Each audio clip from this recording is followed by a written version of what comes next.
We are live. I am the host, Chris from Crash Canon. I almost said Crash from Chris Cannon. That would be a very different show. But here we are. We're here to talk to Mr. Enders over there. So who are you? What do you do? My name is Joe Enders. You can find me on Facebook at Joe Enders2, at JENDERSII, Genders2. That is two genders, the only amount that exists. And I am the host of Red Top Report, and you can find me on YouTube. You can find me on Rumble. You can find me on Instagram. And if you find him on any of those platforms, you see the short clips. If you're looking for some very fun moments with some woke people, definitely click on a few of them. You will not be disappointed. I kind of think that it's like, I don't know. Sometimes I like the written word a lot more than the spoken word because I can really think about how I'm going to dismantle the person that I'm talking to. Yeah, I mean, it gives you more time to think. It's actually kind of funny you mentioned that because some of the greatest thoughts that have ever been recorded were like months apart from each other. Mm-hmm. You have letters sent between kings and bishops and popes, and usually a dissertation that takes you months to write is going to be a much better argument for your opinion than something you throw in a comment section 15 seconds after somebody else says something stupid. Yeah, there's some people, though. I mean, like Nick Fuentes, man, on his feet, that's a guy. He's just threads the needle every time. I wish I was articulate as he was. Did you see the I'm Still Here clip that he posted? I don't know. It wasn't him. People make these like things for him, but have you seen that one? Is that I'm still here as in like you tried to kill me, but I'm still here one? Yeah, I've seen that. That is like the most Giga Chad thing I've seen it like put out with him in it. You know, it's always got like the ridiculously fantastic thematic music behind it. Yeah, a lot of people forget too that like they tried to kill him too. Yeah. Yeah, I mean, and very seriously tried. It wasn't like it was a joke, you know? Yeah, he knocked on the door with the hopes that Nick would open up and he could blast him. That was literally what was about to happen. And he just didn't answer the door. Cops got there and found out blasting the guy that tried to kill him. So, you know, worked out in the end. And that wasn't the only time people showed up at his door either. No, yeah, he was getting that harassed. Weird liberal woman who knocked on the door and the horrible video of him pepper spraying her in the face. Nick will tell you about this if you ask him, but I sent him a private message on Telegram after this. And it was just a picture of bear mace. And I said, this works better on the fat ones. Oh no, that's amazing. Yeah. Oh. We're already here, guys. So if it's already started and you're in the comment section, please enjoy this and like the video. And if you don't, then just leave. I don't want you here anyways. That's right. Because if you're not here to enjoy the humor, then I don't know why you're here. Okay. So tell us, Joe, about first off, the two genders. No, I'm just kidding. We know about the two genders here. We're all Catholic. Yeah, at least most of us are. I might have a few non-Catholics. Let's take a trip back to 2016 when people were debating whether there was two genders or not. No, we're past that. Yeah, if you're still on the non-binary train, right? That ship has sailed, guys. Okay, we've shipped on the gender binary, and we're on to the faith singularity, and that is Catholicism. Yeah. There is only one faith. There is only one true faith, my friend. What is the quote? It's oh shoot, I used to have this memorized. It's like it'll come to me. It's the no faith outside of the church. I can't think of the Latin though. Oh, extra ecclesiam nulla salus. That's right. Outside of the church, there is no salvation. If you know that phrase, put it in the chat, gentlemen and ladies, if you're here, you know. But let's find out about Joe's trip through the extra ecclesia nulla salus. Oh my goodness! I mean, where to begin? I gotta say, I think I've had a pretty interesting life considering I'm only 30. But I am a cradle Catholic. For those that don't know, I was born to a working class Chicagoland family, about 30 minutes from Nick Fuentes, about 30 minutes from Pope Leo the 13th, about an hour from Kanye West, and about 45 minutes from Charlie Kirk.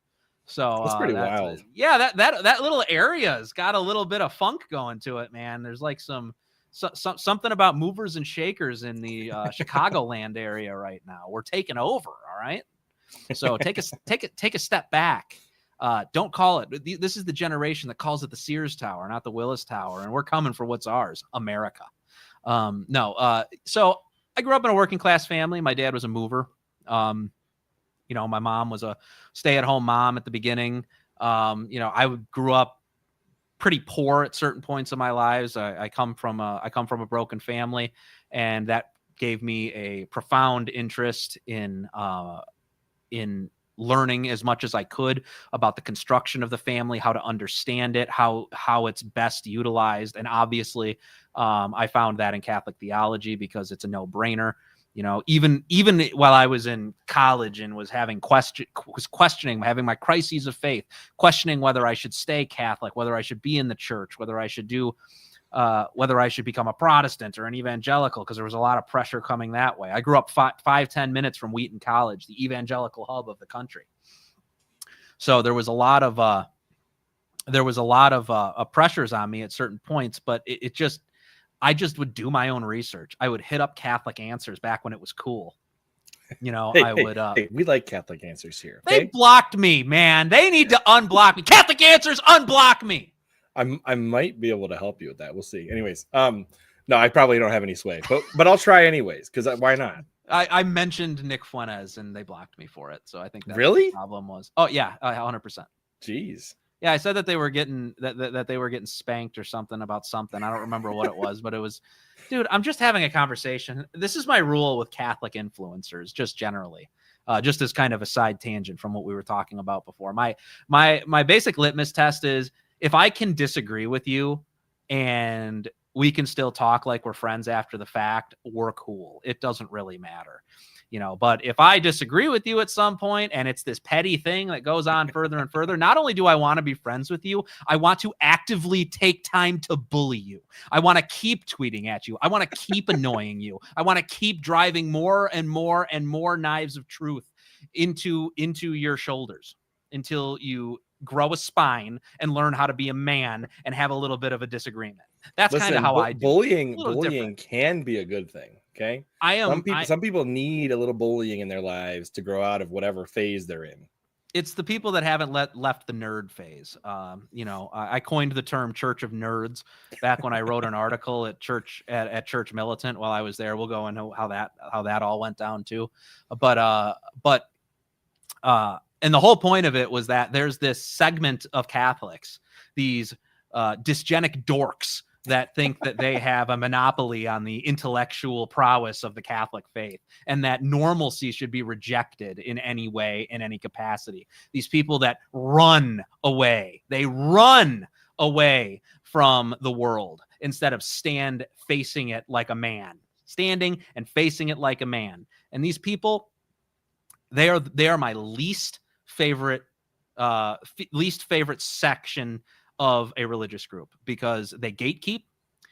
They joined the faith not to proclaim the gospel, not to be strong, but to be part of a clique that allowed them to escape a world that they view as mean, that wasn't nice to them. Yeah, I'm the not nice guy that joined Catholicism to be nice. It's the opposite. It's not the same. We are not the same. Listen, Catholics do what I'm saying. I'm not talking about you. You know how there's the ortho bros? Yeah. I like to call like your extreme Vatican II apologists the Ordo bros. The Ordo bros? I wonder if I'm in. I wonder if you'd consider me that. I might be. I don't have any. Like, I'm not saying I have anything against Vatican II, but some people will like take Vatican II theology and like try to fight you over like traditional stuff. And I'm like, wait a second. No. There's supposed to be this hermeneutic of continuity here.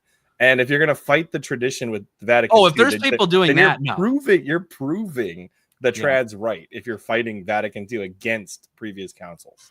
If I look at I think there's two problems. I think that you're right about what you said there. That's why I think I'm kind of like a moderate trad, I guess would be the words. I don't even know what to call myself on this because I don't embrace the label trad because it's nerdy and gay. But I'm definitely not like a Vatican, you know what I mean? I'm not like a spirit of Vatican II respecter and celebrator. Spirit of Vatican II respecter. Like what? I'm not that guy either. I'm a hermeneutic of continuity guy. I'm a be in the church proper. Don't try to be part of some, don't try to run away to some fraternal society type of guy. I mean, I think it's okay to go to the fraternity societies. I don't think there's anything wrong with that. I'm not saying it's wrong. Okay. I'm saying that's where those people go. Oh, that you know what I'm saying? Listen, like again, listen, I love it. I love it. I love. I was gonna say the fraternities have beautiful masses. The masses are wonderful, but if you're going there to start a dorky little clique to exclude other people to exclude normal people, you're one of my least favorite people. The few that I've seen and like the people I know are very welcoming to newbies coming into those churches. Yeah, but they're welcoming to you coming in to be like them. That's the difference. That's what I don't like. Maybe. No, absolutely. If you're, dude, they want you wearing tweed. They want you they want you reading your weekly Chesterton. They want you smoking a pipe. Oh my god! I've never seen other. Let me rephrase this. Other than people with an actual PhD, I've never seen people wear tweed. Maybe I'm around too many PhDs. I don't know, but that's my experience. It's just not a and the few that I know that are PhDs are super nice people. Like I interviewed a PhD on this podcast, Dr. Phil Blosser. He's a philosophy guy. I hope you know that you're not going to convince me. You're not going to convince me. It's gaslighting. He is a very great man. That's what I'm sure he is. I'm sure he is, but that's not. And you know what? I think if you get a PhD, I think you're allowed to wear tweed. I don't know if he does wear tweed. I haven't seen him wear tweed, but if he did, I think that would be justified. I'm not going to say that the majority of people that go to the fraternal societies are nice people. I won't say it. They're not. That's fine. They're more like, they remind me kind of Hasidic Jews. That's kind of how they are. My goodness. So minus the weird baby ritual nonsense that's gross and disgusting. Whoa. We're talking about they're not like that. Yeah, we're talking about the bris. Is that what we're talking about now? I mean the bris. Well, no, it's that there's some the mouth stuff, the weird crazy. Isn't that part of a like traditional Jewish bris? Isn't that what it's called? It's not. The bris is not. Bris is just a circumcision, like circumcision ceremony. Okay. It could be done with a tool. There's another ceremony that they specifically do that's like, I think it's still called the same name. No, it's not. It's got a name. Not? It's something in Hebrew. Yeah, I know. I know. I've read it before. It's not. It's not like a bris because all Jews do brises. Even the secular ones do them, I think. Yeah, I mean, I just thought the ceremony, like maybe there's an extra name for that particular type of circumcision, but you can look it up. This has gotten to be an interesting conversation. No, I will not. You could not pay me to look that up on my computer. Okay, I already get accused of being. Oh, you know what? Never mind. I probably should not talk about this on the podcast. Yeah. Anyway. Okay, we're gonna get banned. Let's switch topic. No, but listen, guys. Okay, it's okay. I'm like 10% Jewish. It's okay. All right, it's all good. All right. Wait, what? Do I need to leave the pot? No, I'm kidding. Should I do like the what is it, the bow rat thing or whatever? You are a Jewish? No problem. No. Listen, I'm also like somewhere between 2 and 5% Native American. Okay, so we are representing plenty of people here. I'm mostly like 85% plus white though. So okay, no, that's fine. You look white to me. Yeah, exactly. Perfect. I blend in. I'm a sleeper agent. Binoculars or something. Sleeper agent for a certain organization with an M in the front of it. Anyways. Just kidding. No, just kidding. We my relationship with trads, and it's honestly, I've noticed that the younger trads are a lot cooler. They're a lot nicer people. But the boomer trads are insufferable that like I don't know. I want to give them a noogie and shove them in a locker. Listen, here's what I will say. I have 5 kids, and I'm sure I'll have more. And when I go to a Novus Ordo mass, everybody looks at me like I'm the trad because I have 5 kids, and it's kind of wild. They might do that to me too, actually, not because of how many kids I have, but just because my wife fails. Oh, that's cool. Oh yeah, it doesn't matter. It doesn't matter where we go. My wife always fails. I told her, I was like, that's for communion on hardwood or stone or whatever floor there is. I don't care. I'm kneeling for communion. I do too. No, I do too. That's not because that's a personal, and I don't do it for show. I do it just because that's how I show respect to my Lord and Savior, and I don't care what anybody thinks about it. I was actually every knee shall bow. It's literally in Scripture. Right. I was actually a confirmation sponsor for somebody, and they said I'm a little worried that I'm going to embarrass myself by kneeling, and I said, well, you're not kneeling for them. Yeah. If you want to kneel, you kneel. That took me like a year to get over that. Because I had been talking with a priest who's a lot more traditional, and I was like, well, I see people doing this. Is it acceptable to do it at any mass, or is it only acceptable to do it at masses where the priest is a kneeler? He's like, no, you can do it anywhere you want. Yeah, and just remember, you're not doing it for yourself. Well, I mean, you're doing it for Jesus. Yeah. Okay? If you're doing it for yourself, you shouldn't be up there receiving. That's pretty bad. Yeah, exactly. But yeah, and then that's the thing. Like I do it in spite of the appearances. I go up there to do it. When nobody wants to be that guy. When he said you're kind of doing it for yourself, it's because you're not doing it for yourself. You're doing it to worship God, which is for yourself, for your salvation. Right. That's what he was getting at. But yeah. Yeah, no, that's true. That's totally true. And again, I forget what it was. I believe it's the GIRM that flat out says that you can that it's up to the communicant how they receive. So there's no question about it. They cannot regulate how you receive communion. And if they deny you, it's a violation of canon law. And I personally don't like going up to the extraordinary ministers of Holy Communion. I don't either. I don't. I just that's just I don't like it. I don't like it. Yeah. But I will say, it's still consecrated. The Eucharist is still consecrated. Still the Eucharist. Yep. It seems improper or imprudent for other hands to touch it besides the priest. That's I think that the whole point of Eucharistic ministers was in order to properly distribute communion. So, for example, I went. I took a little bit of a pilgrimage to the Shrine of the Little Flower to venerate the relics of Saint Therese. I actually have a third-class relic of Saint Therese that I wear on me at all times. That's what you see. That's awesome. That's the chain that you always see on my show. And I touched it to her bones in the box with the bones in it that travels around the country. And there was, I'm not kidding, there was like 1,200 people there. There was no way that they were going to be able to distribute communion unless they had, here's the thing though, they had like 7 or 8 priests. That's how they did. They did it with priests then, but at their normal masses, they do it with Eucharistic ministers. That has me like, all right, guys, like if you get the 8 priests together for this, like you don't need it for the mass with like 50, 60, 70 people at it. I agree. I mean, even 100 people, you don't need it at. The church that I go to has a communion rail. I think that's a vastly more efficient way to distribute Holy Communion. It is, because then the priest is just moving as people are kneeling, and it goes pretty fast. Yeah, and it's faster than the lines, in my opinion. You don't wait as long, and I don't understand but the way that they did, when they got rid of the communion rails, if you have like 1,200 people and you don't have the priest, that is when you were supposed to. This is Spirit of Vatican II nonsense. That's when you're supposed to bring in an extraordinary minister. But they don't do that. They'll put up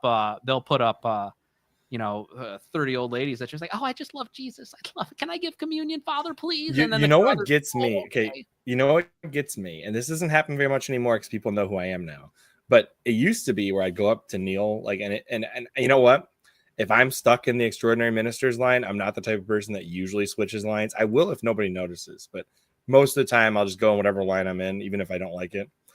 And then they would give me a dirty look when they would see me go down on my knee. Oh my God. That's because communion. And I'm like, you know what? If you're volunteering to give out communion, you cannot also tell me how to get it. Yeah. The priest can't even tell you how to get it, much less have them judging you. I've had priests scoff at me before. Yeah, I think I had that once too. I wasn't sure, and I'm not going to judge. I'm going to be charitable to whatever father that was, but I think I got that once too, and it's just like, dude, probably over the age of 65, I would guess. Always, it's always a boomer. It's just like, dude, just give me communion and shut up. Like, and he did, fair enough, right? So, but there's a condescension about it, and I think that's wrong, and I don't think that needs. That's why I said, like, I am traditional. Like, I'm a very traditional guy. I'm just not an Catholic escapism person. I'm not like I don't escape into the faith. The faith enters me, and I bring it to the world. That's more what it is. I personally, I think, even though I think I know there are differences. I've studied the canon of the mass, but I'm a nerd. But what can I say? But if you just look at the Novus Ordo in Latin that Pope Leo does, it's beautiful. Yeah.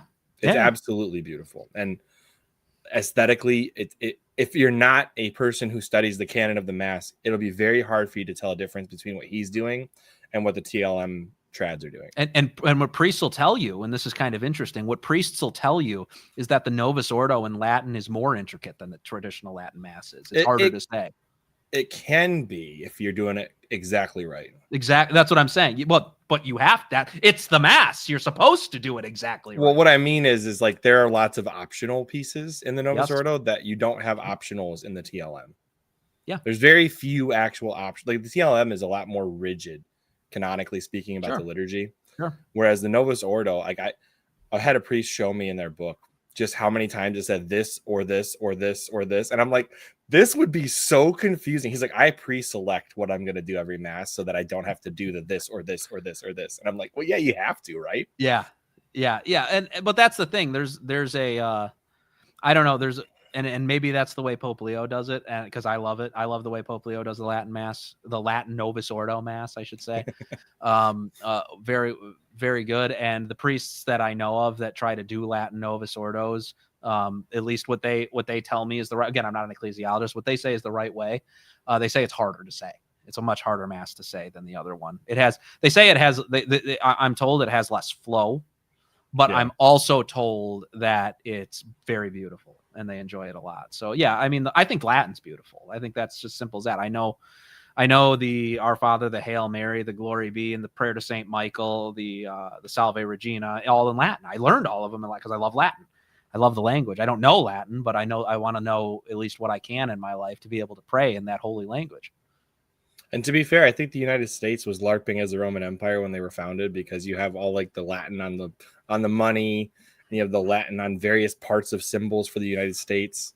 So it's like they were LARPing. We're not LARPing.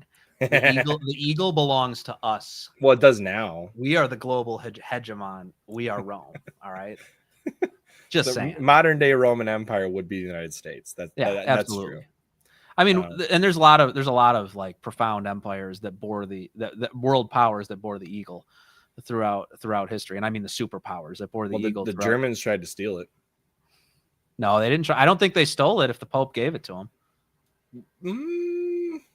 When did he get? When was this Roman Empire time frame, or was this like from the Roman Empire transitioning into the Holy Roman Empire? Oh yeah, they got the eagle for that. Yeah, they got yeah. Are you talking about something else? I'm talking World War II eagles. We're talking about. That's what I was talking about. They that's another world power. That is another world power that had the eagle. That's a good point. Yeah, to be fair, they tried really hard to take it. Good or whether you like them or not, they did conquer almost all of Europe. So did Napoleon at their height. Yeah, and Napoleon did as well. Right. Yeah. So you can't say that wasn't a world power. Listen, if you want to talk about world power, bad world power, but you know what world power was shut off early, and it could have been much bigger than it was. The Borgias. Oh, that's interesting. Like when Cesare Borgia was the head of the papal army, and he was all about uniting Italy under one banner. Yep. If he hadn't died young, I bet he would have. That's interesting. Yeah. And I know Machiavelli wrote a lot about Cesare, and it was obviously satire. A lot of people think that Machiavelli, no, it was satire. I read the whole book. He's obviously being satirical. You think he actually thought that Cesare Borgia was a good guy that was doing good? You know, he satirized him, saying, I don't know if I would agree with you, because there's some extra excerpts that were in the book, the one that I read, and it seemed like he pretty much crowned Cesare king of Italy. Yeah, he did. Again, it was all a satire. Like he said, I love Cesare Borgia because he believes in preserving the security of one in their state. He doesn't care if he has to slaughter women or slaughter children. That's how he wrote it. Like I read the Prince. I read the Prince. Like I read the Prince. It's been a while since I read it, but it's satire. We did actually review that on another one of my channels. If anybody's interested to hear a review of the Prince, look up Printed and Pressed Machiavelli and listen to me and my prop buddy talk about Machiavelli. It's either Machiavelli was a terrible person or a great person, and depends on how you read his book. No, but yeah. So we got way off the rails on your Yes, Novus we Ordo did. journey. Yes. So, you know, and I was always a Novus Ordo Catholic. I don't think I mean, I've obviously gone to Latin masses throughout my life, but I've never been, devoted to a fraternal society or anything like that. I used to go to a beautiful Franciscan traditional Latin mass a while back. That was probably my favorite Latin mass of any of them because they would process out with their hoods up and barefoot down the center. The Franciscans? The Franciscans. Yeah. Yeah. Yeah. Did I say the Franciscans? You did. I was just trying to. Okay, good. I just wanted to say something else. No. I played floor hockey with a Franciscan once, and he had his full like garb on, and we're like, "There's no way you're playing hockey in a full Franciscan, get up." Oh, they'll do anything in those things, man. I'm not kidding. Hear me out though. It was like 95 degrees, and it's like this thick Franciscan robe. And we're like, "We have some clothes, why don't you just get changed real quick, and then we'll play floor hockey?" He's like, "Fine, sounds good." And his beard's like hanging down to the floor, That's great. Anyway. I interrupted again. I'm so bad. No, you're fine. The processions are cool. It's very medieval. I think that there's an allure to the medieval church.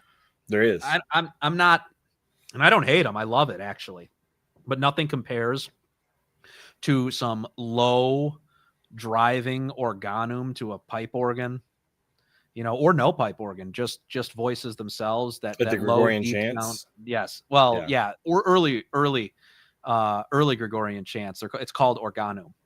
Organum. I'll have to look that up. You should. It's great. It's much more similar to Byzantine chant and Arabic sense. chant. And it's so beautiful. And, I just think about Franciscans processing up in a dark church lit only by the amount of candles that they could get lit in a Gothic cathedral, the organum in the background. I think that that's far more alluring and a lot more revealing about what the faith actually believes and stands for. I think the classical is all very literal. I think it's very, it's not as mystical, and mass is the most mystical thing that I think a Catholic can do. They do say that if you want a child to focus on a specific object, that a candle lit where you want their focus at will do it every time. Oh, so that's why all the kids are crying at mass. Well, I mean, they've got so many things to look at, but if you had a candlelit mass and the altar was the main piece, that's so clever. What else would they be looking at? Yeah, so because I was wondering, I was like, they never needed cry rooms back in the day. They never needed, and I'm against cry rooms, just so you know. So I'm. It depends. When my kid is screaming, I just walk out of church. Honestly. Well, and that's why you don't need a cry room. Walk out of church. Well, the second a kid hits the sunlight, they're like, "Oh, look at this!" It's like, yeah. So I'm glad you're done crying. So it's Thomas Edison's fault, or Nikola Tesla, whoever invented the light bulb. Everything artificial inside of a church has made it worse. That's interesting. Yeah, I mean, it was designed for medieval Christendom. I mean, that's what the churches were designed for at its height. So, I mean, yeah, I don't know. Franciscan TLM was great. I obviously I've gone to the Institute. I've gone to the fraternity. I've gone to St. John Cantius in Chicago. That's a beautiful church. Beautiful church and beautiful mass. One of my previous guests goes there. I think one of the guys that do the Tridentine beer. Oh, I know him. He's a good dude. I like Trevor a lot. He's cool. Oh, I didn't know if I was allowed to say his name. Yes, he was on the podcast as Trevor. Okay. I wasn't sure. I know I'm on. We're friends on Twitter, and all it says is Tridentine. So I was like, all right, maybe I should. I'm gonna make sure that listen. If you're in the area where there is Tridentine beer, you better go buy it for my buddy Trevor. Okay. I promise you. I promised him that I would. I'm talking about the chat, guys. Okay, we got 2 people in the chat. Go buy some Tridentine beer. Yes. I always pronounce it wrong though. I don't remember how he said to pronounce it. Tridentine? Isn't it Tridentine? Tridentine. I've heard Tridentine, and I'm like, this sounds very odd to say it that way. It's Tridentine, like the Tridentine Mass. But no, and so I grew up in a working class family. I guess going back to my background, I grew up in a working class family, and my dad was an extremely hard worker. He was a very admirable man. He was a very tough man, a very strong man.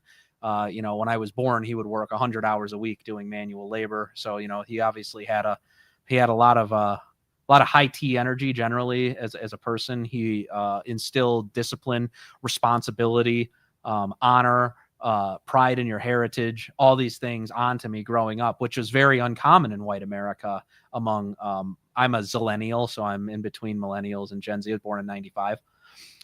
You're a millennial. Nope, don't make Yes, me own that. I yes, you refuse. I refuse. I hate them so much. Listen, Oh, I'm only 3 years older than you, okay? oh, that's why you want to make me a millennial so I can share in your misery. I am close to the cutoff line, actually. No, Wait, where do you draw the line? That's the question. well, the actual line is 97. 97? Okay. So the I wonder why Zillennials that are would be. Why would 97 make sense? I always thought it was 2000 because of no, it's not. Y2K. It's not 2000 because my wife is a Zoomer and she is born in 98. So Okay. yeah, I don't know. I don't know why it's like that. That's just what they did. But so Zillennial. I'm a Zillennial. No, I'm a millennial. Yeah, you are. Yeah, I know. Listen, you're close to that cutoff, but you're still a millennial. I'm close. I'm firmly in the I'm far millennial enough camp. away from the cutoff to be a millennial, but barely. I'm like the tail end of not being that. Yeah. I know. No. Listen, Shut up. my Gen Shut Z, up. my Gen Z friends on Twitter always say you're a crypto based millennial, and I'm like, I don't know if that's good or bad, but okay. No, but we you know, I don't know. I was just masculinity was always something that came second nature to me. I was never somebody that needed to like learn how to be masculine or anything like that. My dad kind of, disciplined it into me. I got hit with the belt when I acted up when I was a kid. Didn't matter where I was. My dad would come to school, take me out of class, whip me with the belt, and then I'd go back to class if I was misbehaving. So, I was just born that way. My dad taught me how to fight. My dad taught me how to when you're playing sports, to push yourself beyond your limit, and pushing yourself beyond your limit, you create a new limit for yourself to reach and move forward and forward and forward. He taught me how to face my fears. He'd take me rock climbing and say, you have to get to the top. If you get to the top, there's a reward for this, whatever it might be. One time he bought me the Lego Star Wars video game for going on a carnival ride I was afraid to go on. It wasn't GameCube, it was PS2. PS2, okay, fair enough. So face your fears, fear your father like you fear God, and push through, be strong. I mean, these are just general things that I learned from early childhood, something that I'm going to be instilling in my son as time goes on. And you would probably really relate to Father Ripperger's book on his childhood, actually. He sounds like was he a similar guy? The book's called Shop Work, and it's about growing up with kind of a hard-working auto body mechanic. I think I could be getting that part wrong, but he's from an auto body mechanics. Wow, I believe really? So, yeah, that's crazy. I would not, just listening to the way that he talks, I would not have expected that. I really wouldn't have. Auto mechanic, probably. Yeah. I guess he's got some boom in he's masculine dude. I'm not saying he's not, but he's erudite. That's interesting. Okay, that's good. Yeah, there's a book. It's called Shop Work. Send me that. Yeah, I'll send you a link. It's on the Census Traditionis publisher. No, I meant buy it for me and mail it to me. You got it. I will do that right now. Do not do that. Hold on. Let me buy you a signed copy. 200. No, I'm just now we're talking. I don't think he does signed copies. I don't think that would be very prudent of a priest to sign books and sell them for more money. Probably not. It's got to be like some kind of simony right now. It's not. So and I always had a passion for the pro-life issue. That was always like something that was very important to me. I fought for it even when I was in public school in like 8th grade, talking to my like stupid liberal public school teacher. I didn't realize half my school teachers were liberal until I got out of high school. This was in middle school. This was like in 8th grade where I started like telling him Obama wants to murder babies. I won't vote for him. See, I was in high school by the time Obama got elected. And you're an old man. You're a millennial. The second Obama election, I could vote. You probably could too. You probably could. No, too. I couldn't. Oh, 2013 was your first voting year, wasn't it? Yes. So yeah, you missed. I didn't vote for Obama, so at least I don't have that mark on my career. Yeah, but did you vote for Mitt Romney? No. Oh, okay, good.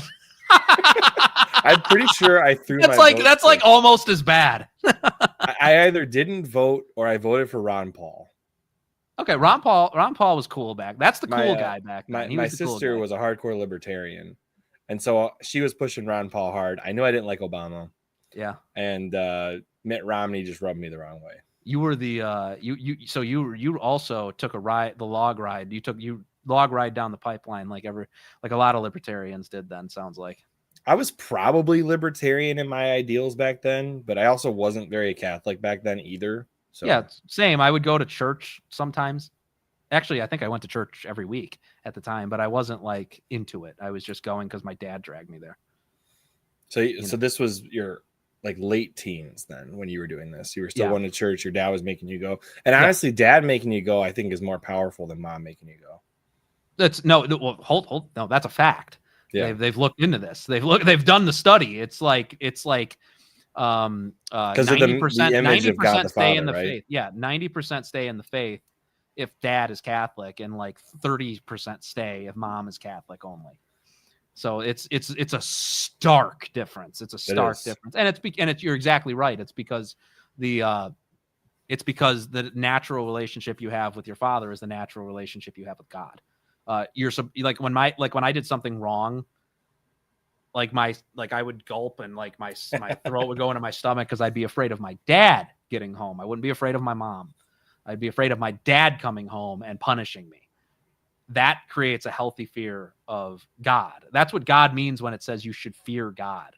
You know, it shouldn't mean you should walk around afraid of this towering being. It means you should fear your judgment. And I feared my father's judgment. So it's very easy for me to fear God's judgment.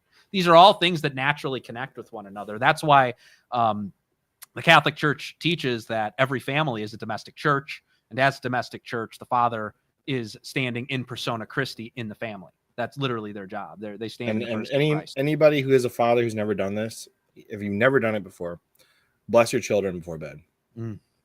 You have that authority, especially your children, to do that. I haven't looked a lot into it, but I do trust Jesse Romero. He's a personal friend of mine. Jesse Romero tells me that you have, as the head of your household, the power to cast demons out. You do, of your family. I've got Father Ripperger's book that tells you how to do it. He worked with Ripperger, so that would make sense. Yeah. Yeah, Father Ripperger's got a book. It's called Deliverance Prayers. Yeah, I gifted that to my father-in-law. That is a great. I said some before my wedding, actually. Really? Yeah. I was under serious spiritual attack in the days before my wedding. My grandmother got COVID and couldn't make it. You got married recent then? 2023. Yeah, really recent. Yeah, we just celebrated our 2 I say really recent. I mean, you're 2 years, but still. Yeah, we're but the sorry, I'm no, you're fine. So much. You're totally good. You're totally good. But we have the I had this spiritual attack. I couldn't sleep. I don't know why, but it felt like my skin was like just being like drained of all the energy that it had, and like I was just like a zombie on the morning of my wedding. And I went to confession. I said Father said the deliverance prayers with me in the confessional, and rejuvenated. Like I was ready to go. So that's why I was like, okay, so that was real. Something was going on there. I was having terrible nightmares, like night terrors. But what's really funny about the wedding and the marriage and everything else is, like, up until that point when my father-in-law was walking my bride down the aisle, I like the actual act of passing along a daughter to the headship of your new son-in-law, it never really sunk in. And then I watched that happen, and I was like, holy cow, I am taking on the responsibility of the salvation of my wife and all of our future children. Yeah, it's you being handed a church. Yeah, seriously, exactly. It's like somebody taking a little Catholic church and just putting it in your hands. And now that's your responsibility. Right. You need to make sure that it's strong. You need to be sure that it's a vessel for Jesus Christ and the Holy Spirit. That's a huge responsibility. And you take partial accountability for them not going to heaven. You take partial accountability for all of those things. And that's something that's like, it's really deep. It's really something that when you think about it, it's huge. It's the biggest thing you'll ever do. Yeah. There's nothing bigger. Unless you're getting ordained. That's those are the only two options for the biggest thing in your life is ordination, marriage. Yeah. Yep. We're not Protestants with our little V vocations. All right. We're the big V vocations people. Our most important things in our lives are our family. Absolutely. No Protestant work ethic here. So I'm trying to figure out where we trailed off on your story, though. So you went through school. Your dad kept you Catholic. At what point did you end up going to college and doing the Turning Point thing? So I went to college in 2013. I was part of a local Tea Party group at the time. You know, the Tea Party was, yeah, I know. Tea Party was falling out of fashion, but they kept telling me, I gotta introduce you to our friend, because he was in Wheeling at the time. He wasn't far from here. So you introduce to my friend Charlie Kirk. Oh, Charlie Kirk would love you, because I would get up and I would speak, and I'd give some pretty fiery speeches about, you know, about defending the Constitution, the Second Amendment, defending life, things like that. And, you know, all the older people there, they loved it. All the boomers, and at the time, silent generation, because there was still plenty of them around. I love the silent generation, by the way. But except for Joe Biden. Yeah, he should be the silent generation. He's the only silent generation president. How sad is that? Oh, that's horrible. I don't want to think about that. In fact, if he hadn't gotten elected, there would have been 0 silent generation. Was George H.W. a boomer? Yeah. No. Really? No. He was greatest generation. He should have been in World War II. No, he was not. He's not greatest generation. Yeah. He's silent generation. No. When was he born? Well, you know, I'm going to Google this now, because I looked it up one time, and Joe Biden was the only silent generation president. There's no way that George W. Bush is greatest generation. I think he's got to be a boomer. He's got to be. Or he's lost generation. I think that's too old for him, though. Not George Washington, George Bush. Jeez. George W. Bush, not H. I got it. George W. Bush. He was born in, doesn't tell you yet, 1946. So he's a boomer. Yes, he is a boomer. Wow, our first boomer president. No wonder the whole country got destroyed around then. Who was in between him and? Oh, never mind. Clinton would have been the first boomer president. Clinton, yes, yeah, he would have been. Yeah, the first Clinton was a boomer too. Yeah, they skipped the silent generation altogether. You went from the greatest to the boomers. HW is 24. That is awful. So you're telling me that we've had 30 years of boomers? Yeah, longer than we should. We should have a Gen X president. No wonder that I've never thought about this before, but you kind of just threaded a needle for me. No wonder the country's in collapse. We've had the same generation, the worst generation America has ever produced, running this country for 30 years straight. Yeah. Oh. Have you ever read The Fourth Turning? No. What's that? The Fourth Turning is about basically generational cycles, and about how like each generation will affect the future of the country. And basically in that book, this was written in the first version was written in the 90s, and it said there will never be a silent generation president. And then in the updated version, and one of the two, there was two co-authors for the book. One of them died in like 04, 05 or something, you know? Yeah. So rest in peace. Can't remember his name. But they wrote The Fourth Turning is Here, and that came out in 2021 or 2022. It was right after COVID. And he said, I'm sorry. It was before Biden got elected. And it said there were 0 chances that a silent generation president was going to happen. And I was like, whoa, you think so, huh? It was something like that. Oh, to be fair, Joe Biden forgot he was a silent generation. He talked too much to be the silent generation. Hey, all right. I think you're going to be based on this one. I hope. Oh, yeah, I obviously am. Pat Buchanan's awesome. He's the guy that red pilled me. Yeah, I'm reading his book about Gavin Nixon. McInnes. I'm reading his book about Nixon right now. Shout out to Thursday, and I hope for a speedy recovery for him. You know Josiah Thursday? Yeah, he got in a car accident. I had heard. No, it was a bike accident. Oh, it was a bike accident? I thought it was a car accident. Nope. I mean, there might have been a car involved, but he was on a bike. Okay. I know he was on a bike. That's as much as I know. But I heard that he's okay, though. He's going to be fine. Yeah, he said, what was it? Unfortunately for you that wanted my demise, I'm doing okay. Something like that. Anyway, he got me onto the Buchanan train. I've been listening to the audio book of the one about Nixon. Oh, that's great. Yeah, obviously my favorite is Death of the West. That's my favorite book by him. I think that's on the list too for me. That is his best book. I highly recommend reading Death of the West. He predicted this. And by this, you'll understand what I mean. I don't need to say anything else. He predicted this. Anyways, The Fourth Turning, the generational cycle thing, it was so funny finding out that they. Oh, by the way, Pat Buchanan, silent generation, I think. Yeah, yes. But he wasn't a president. No, I know. He should have been, but he was a silent generation. They could have saved us. They could have turned this ship around. What was Ron Paul? He's got to be silent generation. He would have been a great president. Okay. Ron Paul was not like the best thing ever, but he would have been a great president. And if he would have had his hands on the Federal Reserve, our money would not be so bad today. He would have fixed a lot of problems. Fixed a lot of problems. You know, if my sister listens to this, shout out to her for putting me on Ron Paul early on in my life. Well, none of us would be here if it wasn't for Ron Paul, and Ron Paul wouldn't be here if it weren't for Pat Buchanan. I mean, those two people are pretty much. There's no Trump without those two. There isn't. Yeah. Well, would you consider what's the guy's name? Guy that did EDS. The what? The guy that did EDS. You know what I'm talking about? He was the independent that basically lost the Republicans the election back in the 90s for Clinton. Oh, Ross Perot. Ross Perot. I don't know much about him. He was very similar, like a business kind of guy like Trump. And if he had gotten the Republican nomination, he might have been our president back in the 90s. That's interesting. I don't know. I don't know what he stood for on the issues. I never really looked. He was very anti-big government. Oh, that sucks. Yeah, it did kind of suck. But yeah, he ran independent because he didn't trust the Republicans and they wouldn't nominate him. Interesting. Well, he got his comeuppance, I suppose. But he ended up dying relatively soon after he lost. I think he died in the 90s. Oh, no. So he was already kind of old. He screwed the Republican Party and he just died right afterwards. Wow, that doesn't sound good. W big government. W big government. I haven't dug down the looks like big government disagreed with Ross Perot. No, I'm kidding. Not accusing anybody of killing Ross Perot. Listen, there's other people I would accuse the government of killing before I would argue Ross Perot. But I'm interested now that you mentioned this, I kind of want to look into him some more because without explaining too much, he had a big impact on my family. Really? Ross Perot? Kind of, yeah.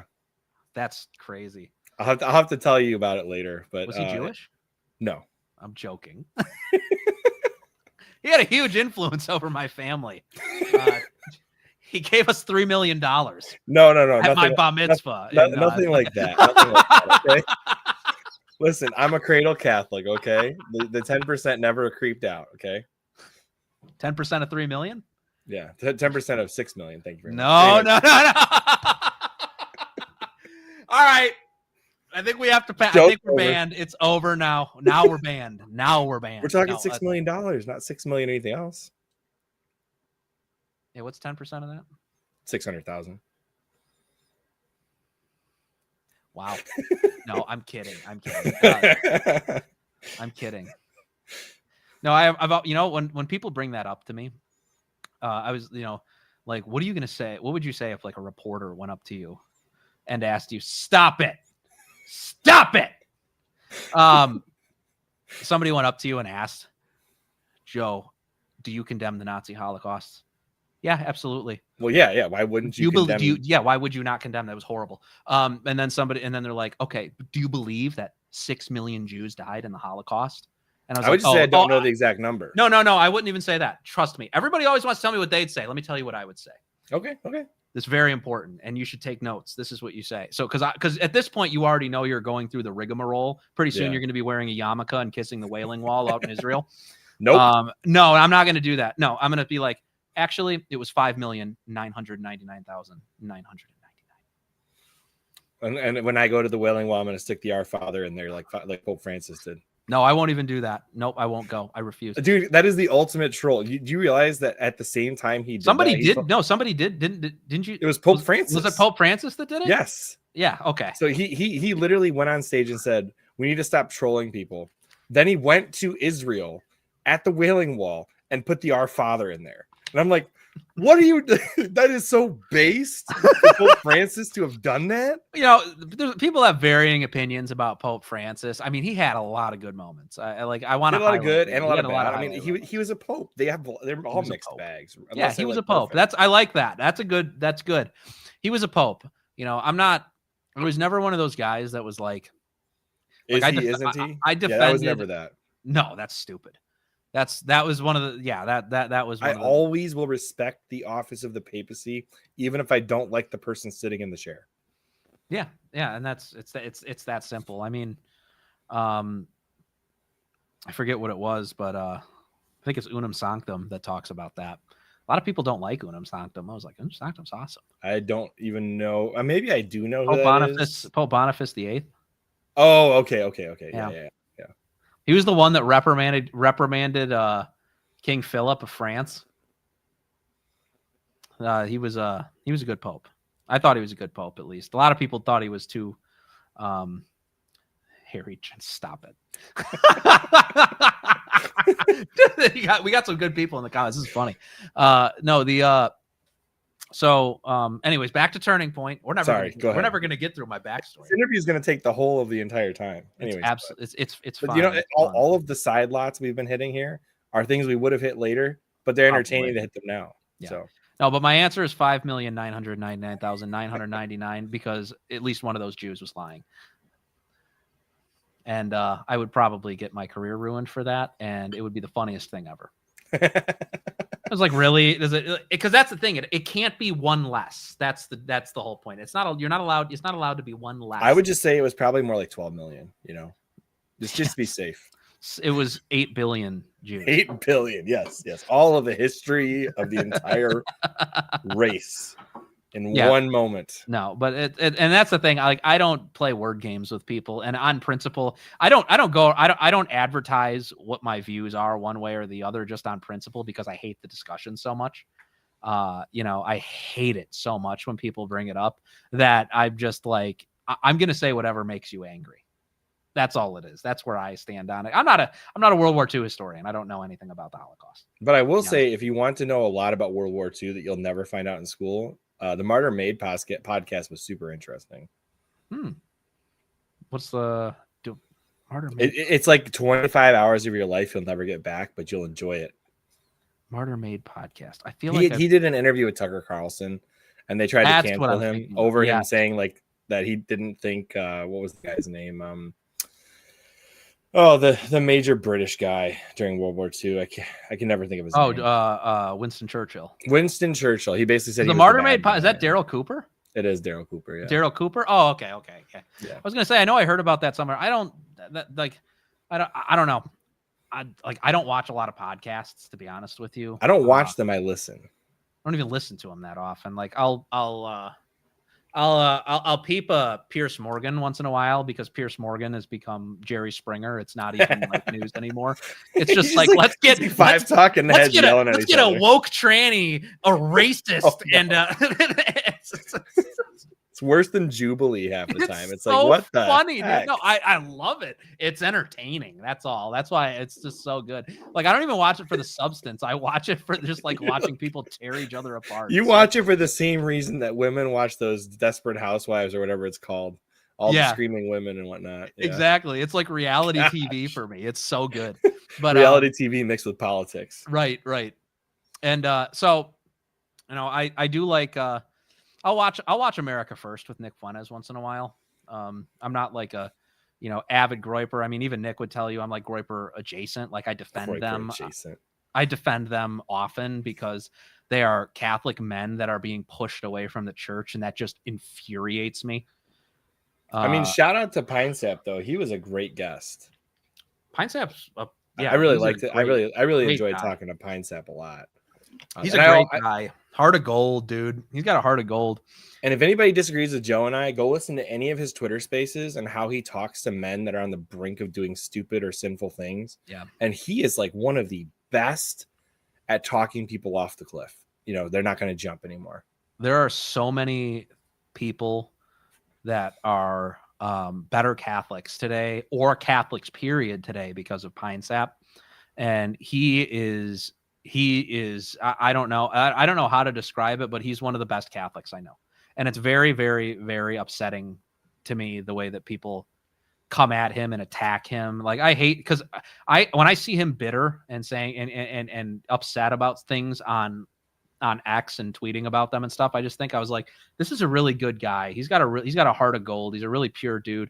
And here you are just like trying your hardest just to enrage him and make him angry all the time. It's just like, just let him do his thing. Let him be a good Catholic. I'm a huge fan of his. He's been here before. He's been right here in the studio. We watched Smiling Friends down here. So, I really enjoyed him a lot. Just FYI, he's a good dude. Yeah, Franco Aurelio is a good guy too. I like him. I met him in person in Steubenville this past year. Yeah, he's a good dude. He's a really good dude. He gets a bad rap from a lot of people. I've known him for probably 2 or 3 years now, and I have nothing but good things to say. You know, he works so hard too. He's a very hard worker. He never turns off work. Yes, I know. That's very rarely, very rarely.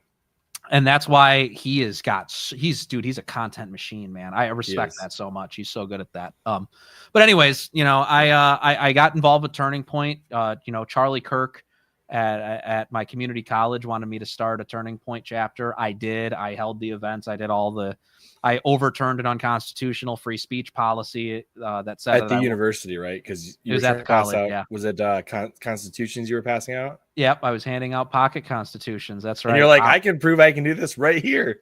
Look, it's in the document I'm handing out. Anyways. Yep, and I had the entire policy changed. We won, and Charlie wrote a book called Time for a Turning Point, and yours truly is actually in the book. And he's always props for that, by the way. I appreciate that. Thank you. Yeah, I have a signed copy from Charlie Kirk. It's very sad to me now, but I'm glad that I have it. And it's really cool. It's a blessing that I was able to know him while he was alive. We had our disagreements, obviously. I've told people this. I've been very upfront about it, but that man did a lot for me. I mean, he sent me to the country. He sent me all across the country to his student activism summits. He wanted me to come to CPAC, you know, and he always was a friend, you know, as well with these sorts of things, because anywhere that he would see me, he'd make sure that I recognize you. I know who you are. I want everybody around here to know that I know who you are. There's a reason he was such an amazing networker, because he made people feel like they belonged, like they were real human beings. They were people that mattered, that they were part of something. That's why people stuck with Turning Point. That's why people defended Turning Point and liked Turning Point, even when there was things that were happening that people disagreed with. And, you know, obviously, you know, I departed from it probably around 2018, 2017, as I was graduating college, and as I was, you know, going further down the you know, libertarian to dissident right pipeline. And that was a pretty serious pipeline. It was, you know, I jumped from I went from Ron Paul to Charlie Kirk to Donald Trump, and then from Donald Trump I went to Gavin McInnes, and then Gavin McInnes went to, you know, who was I listening to in between then? Probably no, Crowder was way back in the day. Crowder, okay. He's gotten better though. I like what Crowder's been saying recently. He said a lot of good stuff. But no, I don't know. I wasn't listening to really anybody with his public divorce though. Personally, well, that wasn't all him. I know that wasn't really him. That was I understand. That was his horrifically terrible ex-wife. And I'll put it that way. And I don't like Hillary Crowder at all. From everything I've seen from the court documents, it definitely leans towards her more than him. But releasing a private argument with your husband really to destroy his career, the career that feeds you and your children, idiot. I know, right? That was dumb. So no, I'm sorry. That's ridiculous. And yeah, maybe Crowder said some things he shouldn't have said, but that's what I was getting. I'm a married man. Everybody has a heated argument with their wife. What I mean says things is that they regret sometimes. What he publicly stated on his podcast did not help his image about it. Yeah, but it would have been better if he's adversarial, dude. If he would have remained silent, it probably would have been better for him. Honestly. It would have. I'm not if saying he kept all that to the courts, let other people talk about it. That's what I meant. I didn't mean. How do you handle your wife throwing you under the bus? Like that's just like I don't know. That's the ultimate Buddhist move right there, dude. That'll never happen to me. Thank God. Same. Yeah, I have no worries about that. But my point is like that whole thing was just sick to me. It made me angry. It's everything I'm against as a Catholic. Yep. As a Catholic advocate for the family and patriarchy. It was just horrible. Patriarchy really makes things ordered correctly. It just does. Yeah. And that's what Hillary hated, is that Stephen was a no nonsense, no BS patriarch. It's what she hated. You could tell. She hated being told what to do. She hated having to do what she was told. Like all of these things were a huge problem for her. Definitely hate any men listening. Don't marry a closet feminist. Yeah, never. just don't. It's bad for you. It's bad for your kids. It's bad for your marriage. It would be better if you had never been born. If you married. No, I'm kidding. I mean, pretty close though. Pretty close. I would be curious if a closet feminist ideology would get you an annulment or not in the Catholic Church. I might have to look that one up. You know, that would 'Cause she doesn't justify believe in the justify a patriarchy. lot of the annulments that are handed out like That's candy what I'm these days. saying. I mean, come on. If Yeah. that were the case, if you married a woman who completely rejected headship and got married knowing that she would completely reject headship, is that a valid marriage? Who knows? I don't think so. Because if you're not going to follow the If there's no intent to marry, and that's what marriage is, you know, that they would say that could be. I don't know. I'm not going to say that. I'm not going to assent to that being true. I don't know. I'm just saying there would be questions in my mind. Yeah, like if you didn't believe in the ordained family structure as put by God in the Bible, you know, are you really assenting to a marriage? I don't know. That'd be a question for a priest. Yeah. I can fix her bros about to pop out of the woodwork. They better not. Look, there's a chance if I've seen some feminists come around, but it's not like. But no, you haven't. They always become like these. I don't know. You about to tell me they're like the trad wives on Instagram or something? I mean, they're worse. No, I mean, there's some that legitimately like go through all the motions, but then think that they still have the right to go online and say the real problem, you know, men need to be a leader that's worthy of a wife like this. And it just turns into whiny female lecturing, whether they're right or not. I was going to say, it's not lecturing men how to be, which is exactly what you're not supposed to be doing, trad wife. Not publicly, that's for sure. That's what I'm saying, on the internet. If you want your husband to listen to you, dragging him on the internet is not how you do that. Not even him, and men don't. Why are you dragging men on the internet? You don't go. You have no reason to be criticizing men. You know, the best advice that I have for women is to log off of the internet. If you're going to have a social media, you know, I'm no extremist. All right. I'm no extremist. I'm no extremist when I say this. You can have a social media account.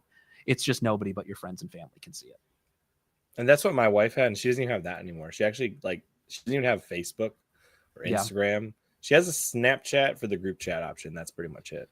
Yep. And that's what I'm talking about. Like it's just get off. She has been so nobody much wants happier. To see your opinions. Nobody. She has been so much happier not being on Facebook over the past year and a half or so than she ever was when she had one. Well, you know, she's not constantly comparing herself to other people anymore. That's what I was going to say. That's what wives find on Facebook is actually pretty, like, all they find is other women. Psyche. They find other women, and women do not get along with other women. Not usually. All right. And they always play off of each other's flaws and toxic traits. Yeah, no e-girls, never. No e-girls. Listen, except the ones that come on my show. No, I'm just kidding. No e-girls, never. No. So I don't know. Anyways, so you know, I got involved in a lot of stuff with Turning Point. I was many times where I would, like, you know, get on Charlie Kirk's nerves, like when me and a friend from college walked up to him and Ted Cruz, and my buddy was wearing a giant Trump mask when he was running against him, and Charlie's like, "What are you doing? What are you doing?" He got so mad at me, and obviously we were friends after the fact too. But you know, he was a good guy. He knew that I had gone to church militant. He knew that I was against a lot of the things he was pushing, and I'd go to CPAC and he'd still wave to me. He'd still be like, "Joe, it's good to see you," from across the room. And so so everybody could hear it, make you feel special, you know, cared about, and known to be an important part of his organization. And I could feel that he felt that I was an important part of the foundation of Turning Point. So he was a good guy. It was really tragic. It was a bad day for me. Like I had to take a load off. Let me just put it that way. You know, I had to take a load off that day. I'm not an emotional guy. I was emotional that day. I was a little emotional. It's very, I don't know how to explain it, but it's very difficult to see somebody that you knew and care about get murdered. You have to watch it and then see people celebrating it. It was just terrible. And I don't know if a lot of people, I said this on a couple podcasts, but he wrote me a letter of recommendation to a college and lobbied them to give me every single scholarship they had to offer. So he put me through school. You know, I went to the King's College in New York City, and at the King's College, I studied politics, economics, and philosophy. And my philosophy teacher for all but 2 semesters was Dr. Peter Kraft. That's awesome that you got to see him. And like everybody I've ever talked to that knew Charlie, like they said he was in their corner. Like he was like getting ready to hype you up for your next boxing match. Like he was that guy. Yeah. That's what I've heard. He was a football player, just like I was. I mean, I was a football player too, and that's what you do. You circle up and you pump each other. You put your hands on each other's shoulders and you bounce up and down, and you're like, get everybody going, get everybody riled up to get out on the field and destroy the enemy. There was some Charlie Kirk basketball highlights that started making the rounds recently. Yeah, he was a good basketball player. A lot of people didn't know that he was an athlete, but he was an athlete. Yeah, that was cool. People forget he was tall and in shape. Of course, he was an athlete. Yeah, was he? I mean, there are some tall people that are like, there's some tall people that are gumpy and don't really know how to do anything. But he never struck me as that guy. No, he was a very athletic guy. He was confident too. I mean, he was the guy in school that would bully you. That's simple. I was that guy too. Not 6'5", but I was mean. Yeah. So I could throw a 50-yard pass. Well, I mean, I could throw a 50-yard pass too. I think men above a certain age, if they were at all athletic and they can throw a football, can probably make it 40 to 50 yards with their throws. Yeah, but I could be proven wrong, I guess. That's not impressive. A 50-yard throw is not impressive. I knew a guy who could throw the whole field. Yeah. Yeah, there are people like that. Yeah, that's true. Yeah. Now the question is, can you do it accurately? Because that's an actual skill. That's different. That's different. I'm not throwing. So, yeah, I mean, and mods in the chat, guys, be careful. Well, and here's the funny thing. So, from there, I went through a long period of unemployment because I went to go work for a pro-life organization in New York or in Michigan. And really, and then, which one? I'm not going to say. Oh yeah, sorry. Yeah, probably. No. I have some questions for you after this podcast now, though. Yeah, and they brought me on, and some woman was saying that, why can't I be a doctor or a lawyer or anything like that and have kids? And I basically said, well, because you can't properly raise your kids if you're a doctor or a lawyer. That's an involved career that's vastly more than 40 hours a week.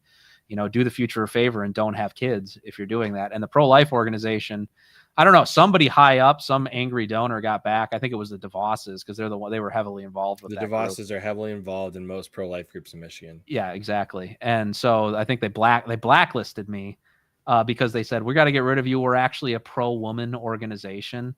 And I was that's how you know it's feminist. I was like, all right, whatever. Like that specific language means they're a feminist organization. Exactly. So the feminist, look, I'm going to say this right here because I've said it on my Twitter. I want to make sure people are clear on this.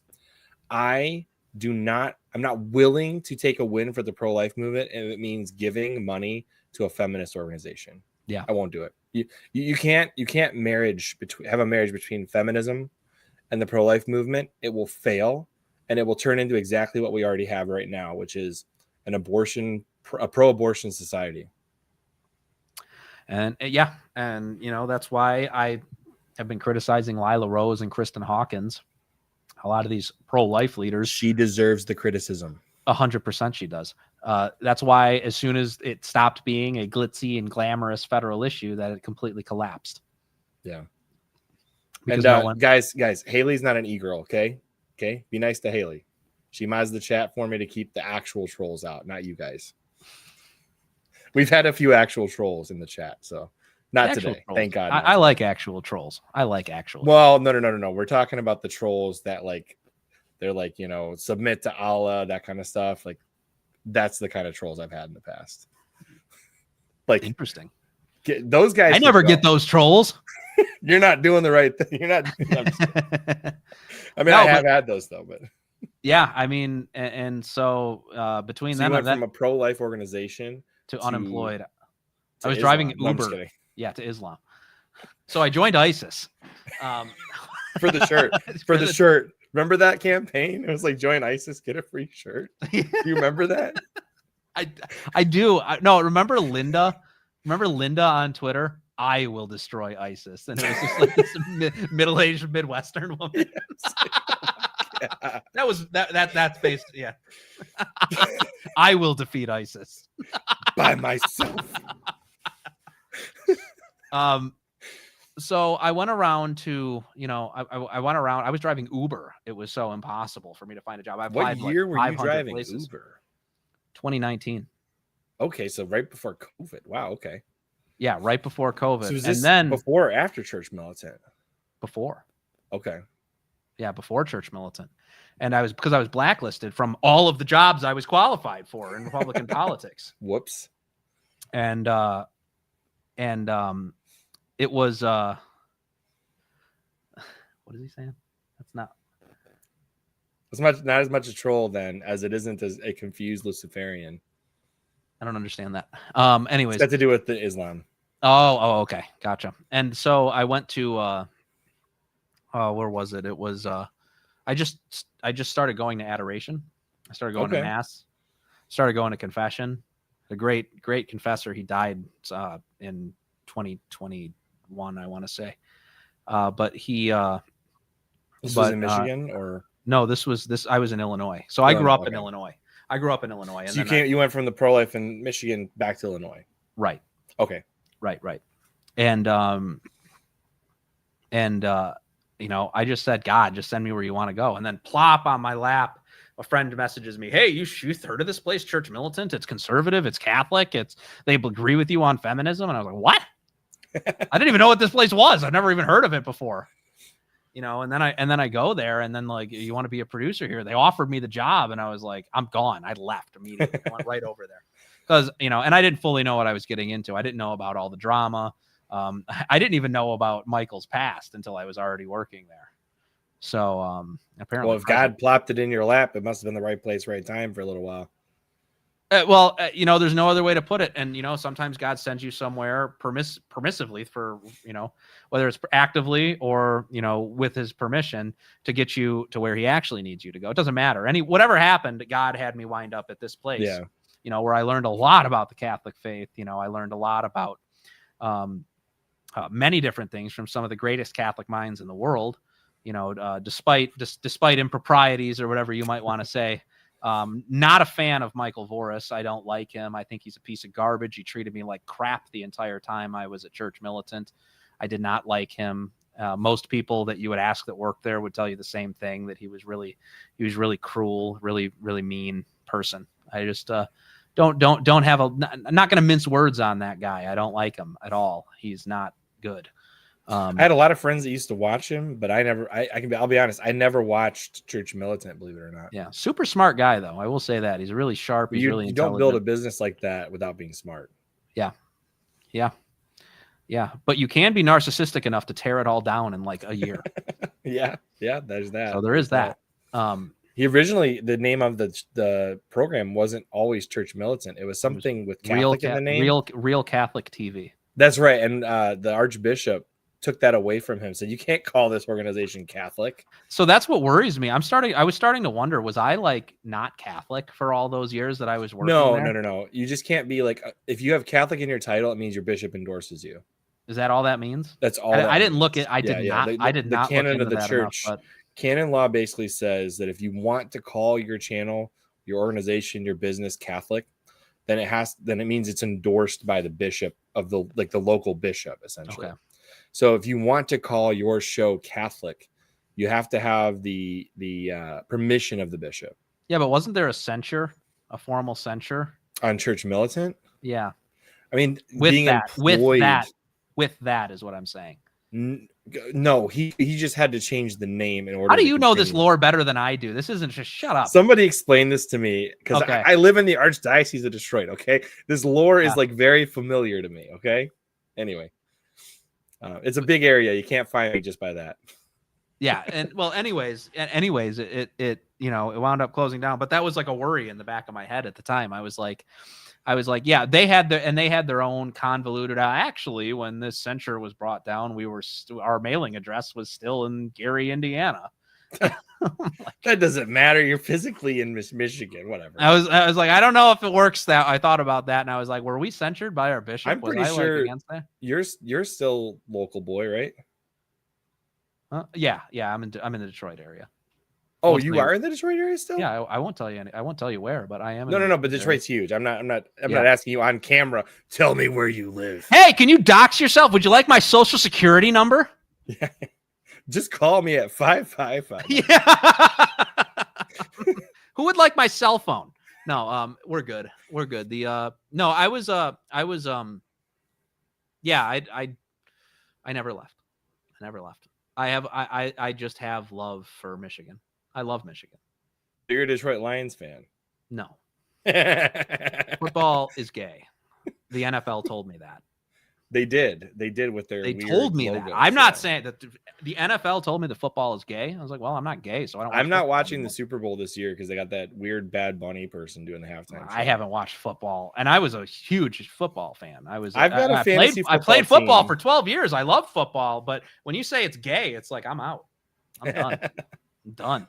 Stopped caring. Stopped watching. Listen, the games. NBA was gay first, okay?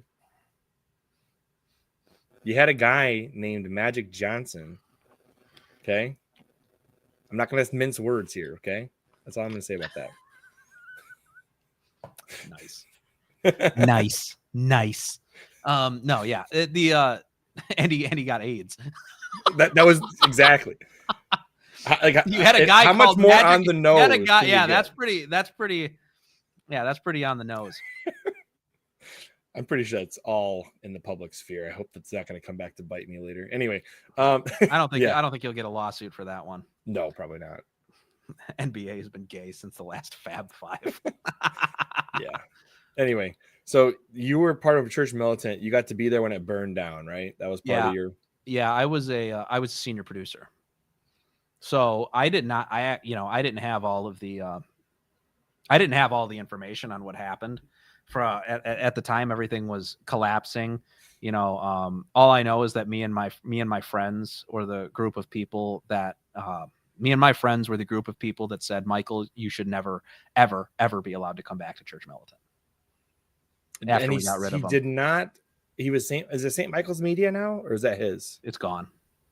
Right. Church militant is gone, but isn't he doing something now? St. Michael's Media he's doing something? Souls and Liberty or whatever. Yeah, I don't pay attention. I don't pay attention to that. I get more views on my videos than he does. So yeah, and you got E. Michael. And I don't get a lot of views. You got E. Michael Jones. You're famous for just questions. Anyway.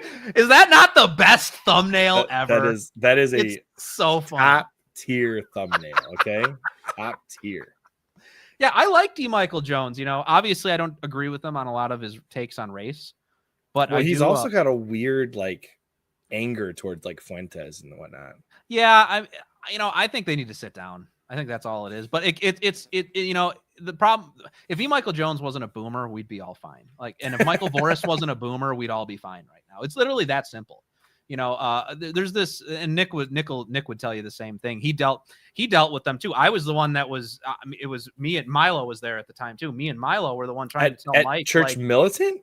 Yeah, I didn't know Milo was ever part of church militant. Yeah, Milo was a church militant from all of 2022. Dude, I like I said, I never actually watched church. I knew my friends did, but I never watched it. Yeah. Yeah, he was at the studio that's every wild. day. I did not know that. Yeah. Anyways, we were trying, to get Michael to, start talking to some dissident right guys, and we wanted him to talk to Nick because I think Nick is a dissident. That was after he got canceled already, right? Right. Yeah. And everything was going great. And then, suddenly he calls all the young men in the apostolate into a meeting, and he's just like, do you think Jews run the world? And I was no, dude. Did you know that Nick Fuentes, does he think the Holocaust happened? And all this crazy stuff. And that meeting was so funny though. He's like, he says hashtag I hate women. And I was like, oh my gosh. He just demonstrating to the entire room that he doesn't get the jokes. And boomers do not understand Gen Z humor. No, they don't at all. And that's all it was. And if I didn't have Gen Z translators to help me, I'd probably not understand a lot of it either. Although to be fair, a lot of the Gen Z humor is those just extra 3 years. No. Hold on a second. A lot of the funny thing is to me is the Gen Z humor is a time warp to when I was in high school, and I'm like, wait a second, you guys are just recycling what the millennials joked about when I was 17. You just have a different code for it. Yeah, the code's better though. It's a lot more disguised. It's funnier. I don't know. I don't know how to explain it. I laugh harder at their stuff. But yeah, and then he does a vortex dissing Nick, and we're just like, what are you doing? Why did you do this? Now we're gonna be the butt of every meme we're gonna be trolled in our comments. We're gonna hate it. I was like, what is wrong with you, dude? And I was one of the guys at the end, and I said, you know, I remember like Milo was like, if you say a single word, you are going to get fired. He told me that before when we were going into that meeting. And I said, and I decided to say something at the end anyways. And Michael was about to fire me apparently, but my buddy Joe talked him off the cliff. He was supposed to be the heir apparent to Church Militant from Michael. And they had a falling out or whatever shortly after that. But long story short, Joe sat down with Voris and talked him down and saved my job because Salon wrote an article falsely calling me a white nationalist. Oh, jeez. Yeah, they called me a white nationalist, and they called me an anti-Semite. Which, I mean, if you're going by the, you know, what is it, the International Holocaust Remembrance Alliance's definition, the ADL and all that. Yeah, all that crap. Yeah, I am an anti-Semite, I guess. But you know, it's in the classical. That's such a broad. Just being part of Turning Point. Yeah. Just being part of Turning Point was enough. I mean, yeah. Did you see what the ADL lists Turning Point as? Yeah, they listed them as a hate group or hate watch or something. Yeah, they were. Yeah, that's insane. So it doesn't matter. Yes, by their standards, I was an anti-Semite. So that's why that they justified writing that article about me, which only further blacklisted me, by the way. But they called me called me a white nationalist. They called me a misogynist, which again, if you're going by the modern definition, whatever. And you know, they made fun of me for saying that we're coming for birth control next. Well, you better believe it, buddy. Catholic Church, Catholic teaching, we're having babies again. We're back. Yeah. That I felt no remorse for. I will be crucified for the teachings of Jesus Christ. I won't be crucified. Listen, I don't like being contraception for Catholics is no. Yes, no for everyone. Big no. Contraception for everyone is a no. I can forgive people who are, you know, ignoramuses not inside the Catholic Church for not realizing that that's a problem. Sure, once you're inside the church, but your priest should be holding you accountable. Yeah, absolutely. No, absolutely. That's the biggest problem with the church. It's not the lack of a Latin mass. It's none of the biggest problem in the church is a lack of accountability. And I've said that for a long time. But just getting into NFP was never completely legalized by the church. It's not to be used whenever you want. It's required. It's allowed only in serious circumstances. If you have no kids in your marriage, NFP is not really allowable. Okay. If you're married, the whole idea is that you will go have children. Yeah. There's got to be a serious circumstance, like your wife is going to die or even like if she's just got some issues. Okay. But if she's got no issues and you got no issues, there's you have no justification. No, at all. No, that's not even a hot take either. This is something this is a construction in the minds of women that is run rampant. That's is something where you need to consult with your priest to understand where you're at and what you're allowed to do. Okay. Yeah. That should be between man, wife, God, and a priest. Yeah, exactly. And you can go over your circumstance. They'll tell you if it's serious or not. Yeah. You shouldn't be. And if they don't, get another priest. Yeah. Seriously. I mean, like, and if you're really like, abstinence is always an option, guys. Okay. Abstinence. That is allowed. Yeah. Yeah. I mean, but anyways, so, you know, they called me an anti-Semite for, you know, putting something in the triple parentheses as a joke. I put the ADL in triple parentheses and they called me an anti-Semite. I was like, dude, they're advertised as a Jewish organization. It was an ironic, redundant joke. And then I was like, holy cow, these Jews just hate Catholics. I wasn't an anti-Semite until they wrote that article. No, I'm kidding.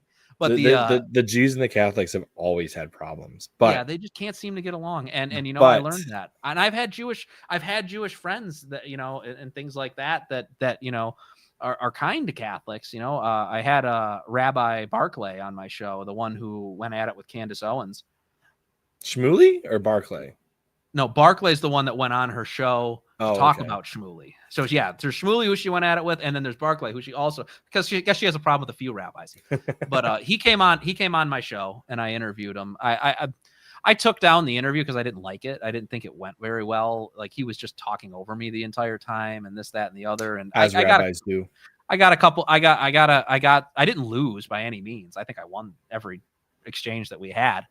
But, you know, he just kind of he was very nice. He's very nice to Catholics. He agrees that I don't have to believe that Israel is the Holy Land and the place and that the Jews are the chosen people or anything like that. So there are some Jews out there that I can be cordial with, have a good discussion with, but the overall sentiment of Jews is that if I don't believe that they are the chosen people and that they have a right to the land of Israel, that I'm an anti-Semite. And it's like, okay, well, in that case, I'm an anti-Semite. I don't think that you're entitled to any land. I think that I think that the Jewish people made a choice by refusing to accept the Catholic faith.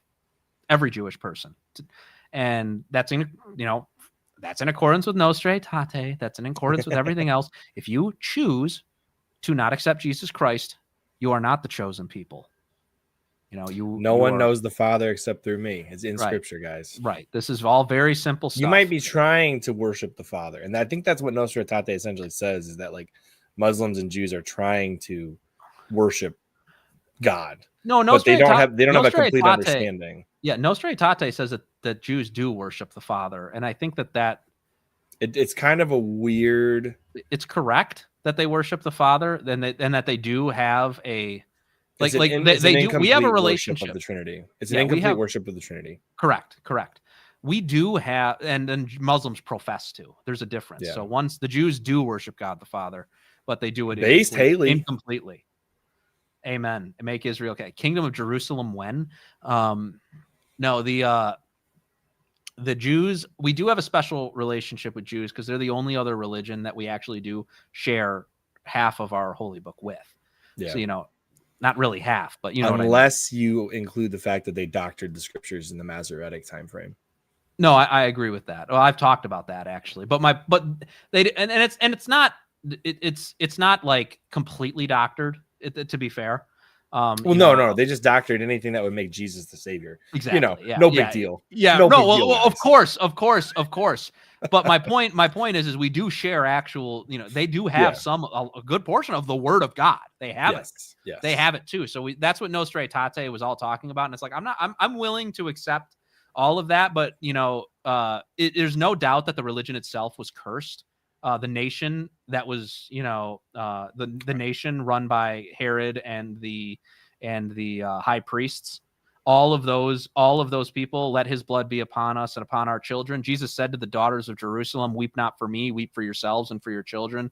That was a statement to the Jewish people. That was not a statement to anything. And by the Jewish people, I obviously mean that nation, that religion, all that entire thing, because we're not talking about the Jew that was the Jew that became Our Lady. We're not talking about the Jew that became John the Baptist. We're also not even talking about the diaspora because they weren't there. No, because if they assent to that spirit and reject Christ, they are part of it. No. I mean, it's like taking the diaspora that were alive during the time of Jesus who had no way of consent. Oh yeah, of course. That's what I'm talking about. Because you had the Jews in Samaria. And you had the Jews that had traveled further east and those kinds of we're talking about proper Jerusalem, which would have been tribe of Judah, line of David, those kinds of people. But even them, let's say down the line, Christianity makes its way to them.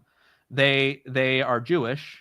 And they don't reject the Sanhedrin. They don't denounce it. And in fact, they embrace it and choose to continue to follow that false religion. All of that. This is what people don't seem to understand. Yeah. This is where everybody gets lost. Dies when Christianity is spread. Exactly. Yeah. And they, when they reject it, embracing Judaism is embracing the curse of Caiaphas. That is what that is. So there is a revolutionary spirit that comes with that because you're part of that faith. You take on the worst traits of Judaism. That's what happens. Not saying that there isn't any good ones. No religion is purely evil, but but that's a pretty fine line that people draw. There was a really super trad priest that called the Jews who remained Jews the original Protestants, and I was like, interesting. Not wrong.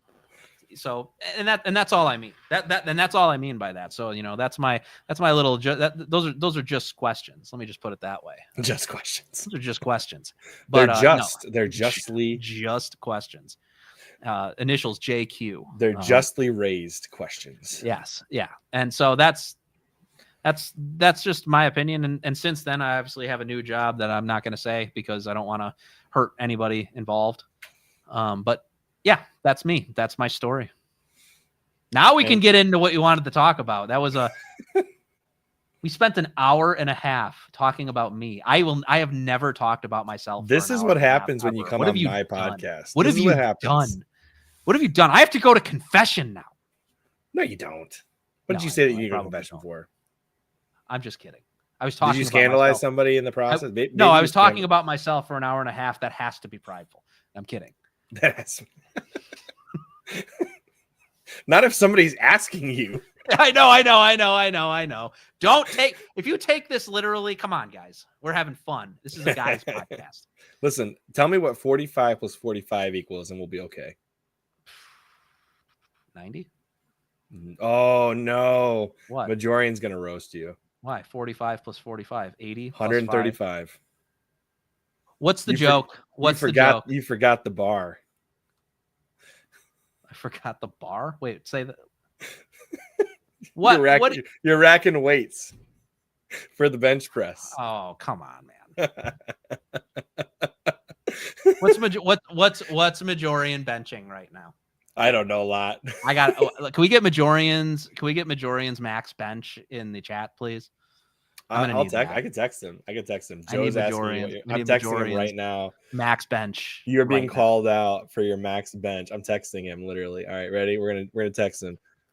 Oh nope, you gotta spell it right, or it's not gonna work. Wait, what does it say?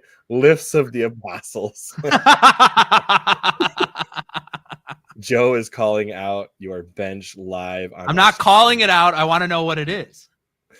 Well, this will get him to join. So I'm saying that, I got to go to confession. I slightly altered the words of Joe. Uh-oh. All right. Anyway. I've been calumniated. All right. Calumniated. Majorian, I've been calumniated. Don't listen to him. You better corroborate my story. Anyways. Oh, geez. Okay, yeah. If anybody sees Majorian, make sure you put in the chat. We want to know what you lift these days. He's going to be in the chat. He's going to be there right now. He's going to be like 5 seconds. It's possible. I'm going to tell him right now exactly what it is. Oh, man. I don't expect my friends to actually listen to my podcast all the time, but I do appreciate when they do. So thank you. I never listen to any of my friends' podcasts, and I tell them that. I promise you, now that you've had me on, I will never watch your podcast. It's a rule. It's a rule. You've seen the backstage. You should have seen Dave and Tim Gordon when I first met them. I literally, they were like going up, and everybody at Church Militant in the studio was walking up, like, "Oh, could you sign my book? This, that, and the other." And I walk up. I think it was Dave. So I walk up to Dave, and he's just like, "Oh, do you have a book? Do you want me to sign it?" It's like, "No, I've never read your book. Who are you?"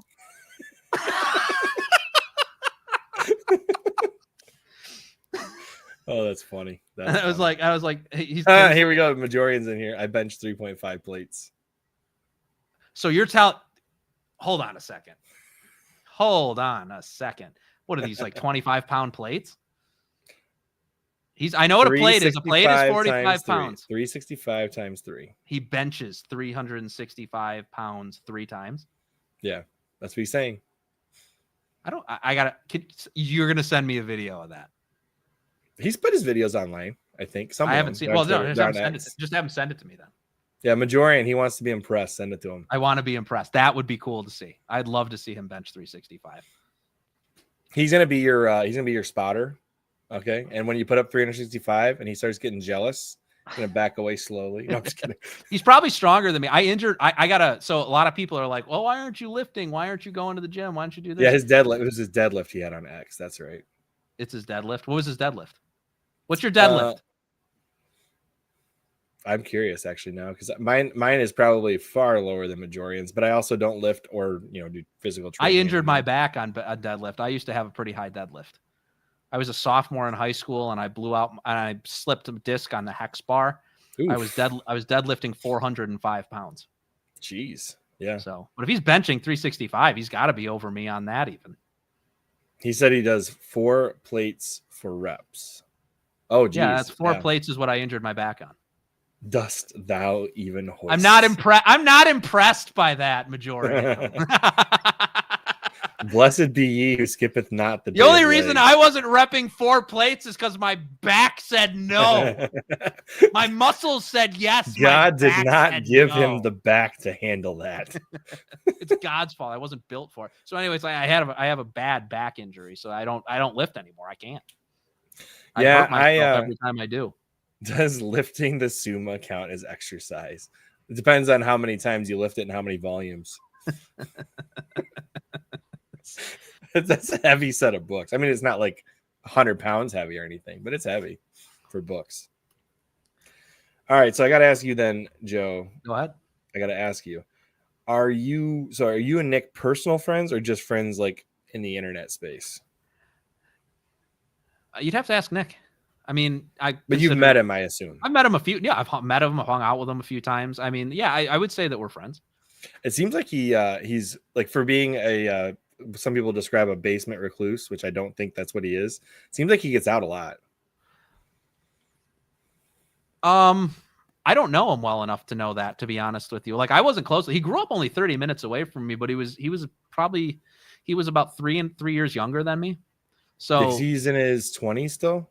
Yeah, I when back when I was living there, I'd invite him to bonfires and things like that, and he was always busy.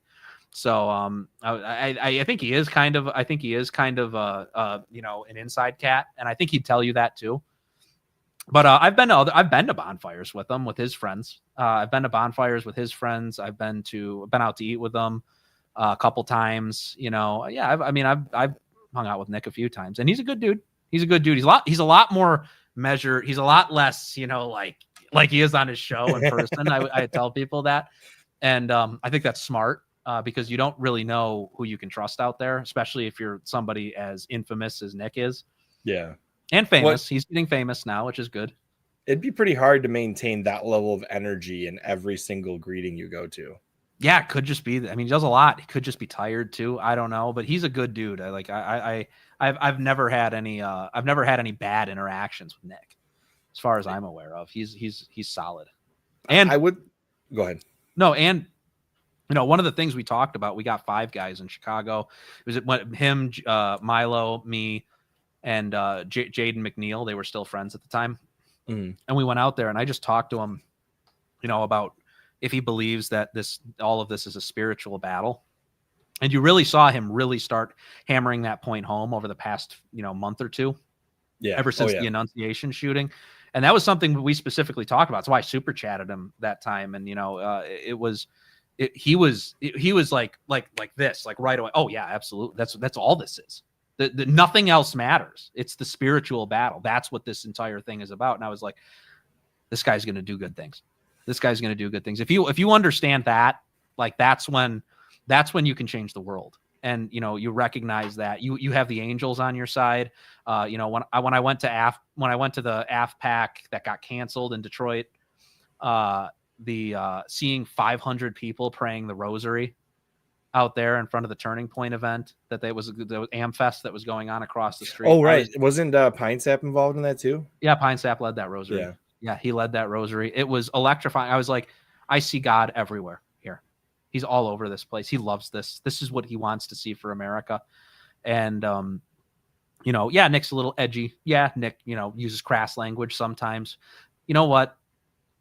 Many great men have done those things. And use the language that speaks to the people. Yeah, it is what it is. It is what it is. Whether I agree with it or not is neither here nor there. He's turning the entire he's turning the entire Gen Z white male population to Christ. Whatever. What is funny to me about the Gen Z Catholics is a lot of their opinions are aligned with the church teaching over the past 2,000 years. Yeah. And I don't know if that's on purpose or by accident or what, but there's a lot of interest in Thomism in Gen Z. There's a lot of interest in pre-Vatican II ideas, even though a lot of them are like super pro-Vatican II. It's because Gen Z is profoundly illiberal, generally. Yeah. Even the left is illiberal. You think about them, they're communists. these are all what's happening right now is you're seeing the repudiation of liberal democracy, and you're seeing the repudiation of liberalism, generally speaking. I mean, classical liberalism, all liberalism. Yeah, James Lindsay's been completely rejected by Gen Z. They Exactly. want nothing to do with him. Well, that's my point. Anybody that promotes, liberalism is completely alienated now. Even Donald Trump. Yeah. And he's the most illiberal president we've had in a very long time. And but he's still been rejected because he's too liberal. I 100% agree. The MAGA movement started as a rejection of everything that's happened over the past 30 years. And then he basically rejected the movement. Yeah. I mean, if that assassination attempt had not happened, I do wonder if he would have won that election. Probably not. No, probably not. I don't see it. That galvanized what was left. But again, there is a margin of fraud. So they still did try to steal it this time. No doubt. You saw the little jumps and all those things that you would normally from the mail. Well, and in Detroit, you can't recount. Right. So my point is, like the most messed up. Like, guys, I don't know if it would have put him over the edge. I'm just saying. Like, look up if you ever want to see how bad an election can be. Look up all the regulations for counting votes in Detroit. It is a scam. Yeah. Like if the number of votes that were that were allowed does not match the number of votes received by any number, you can't recount it. So like if you defraud Detroit by, like, I don't know, 30 votes, and it's above the number, and all of the votes that were extra go to one candidate, not the other, you can't recount it. You can't check the fraud. It's illegal. Yeah, but meanwhile, in 2020, they were running the same ballot through the tabulator multiple times. I know. It's like, and this was reported by, like, some old Indian lady in a state house, I think, hearing. Yeah. In the state of Michigan, and she's like, they were doing all these things, and I told them that there's no signature. This is a bad ballot, and they said, no, stop it, go away. You can't count any more ballots. Like this, and it's like, I don't think this woman's a Republican. I don't think she's right. There's a few honest Democrats out there somewhere. But she was just like, I don't know. They just told me to stop counting them. I don't think that was right. But anyway, so yeah, there was a lot. Her name was Jesse. I think it was a fake name, but Jesse Jacob was her name. So you could look that up. That was a crazy story about that. But yeah, Detroit elections are garbage. But my point is that people don't believe in democracy because it's fabricated because of the 2020 election. With the assassination of Charlie Kirk, people saw the last vestige of civility get shot in the head for absolutely no reason other than trying to talk to people. When you shoot, when the other side shoots dialogue in the face, I'm pretty sure that means you're done talking. Pretty sure that means debate is over. We're in a post free speech, a post liberal society. And but not a post Christian. Everyone wants to say we're in post Christian society. We are not in post Christian society. Don't let anybody fool you. I think we are, but we're coming out of it now. You would have had to leave it entirely. You'd have to be in pagan society to get out of it. Like, in my opinion, you see a pendulum swing between Christianity and paganism. What is secular society? It doesn't exist. There's no such thing. There's no such thing as secular society? I don't believe there is a such thing, because every secular society was created by Christian values. I think China's a secular society. No, they're pagan. What paganism do they practice? Worship of state or worship of it depends. That's idolatry. That's not paganism necessarily. Idolatry is paganism. I mean, by definition. What is paganism idolatry? Yeah. What's your source for that? Well, I mean, think about it. If you have idols, right, and you worship multiple idols, the word paganism essentially just means multiple gods, like a surplus of gods that you. So what if it was a singular idol? That'd be a monotheistic society, but it doesn't have to be deist, I guess. I'm just curious where you get that from. Pagan usually has a connotation that means like in a theological sense, gods, not necessarily in a, I had like a value or a government. If you want to call like what China does a pantheistic head of state religion, you probably could do that. But I mean, I've never heard where do you think like the sure. Roman and Greek gods come from though? They come from likely heads of tribes or states that were immortalized into idols that became gods. We actually don't know. The pantheons came from like India. Like they're Indo-European religions. So they traveled from India, probably from the Indian. I'm just saying at some Indian point, pantheon of gods, whatever they might be. It's extremely likely that the gods are based on a living person at some point. It's highly likely. It could be. Yeah, I wouldn't put that beyond the realm of possibilities. Or I would even say you could probably, if you wanted to get really like Bible conspiratorial, you could probably claim they were the Nephilim. That's interesting. I haven't heard that one. Yeah. Now we're getting into the supernatural aspect of things. Well, I mean, the supernatural, I think, breeds the violence we're seeing today.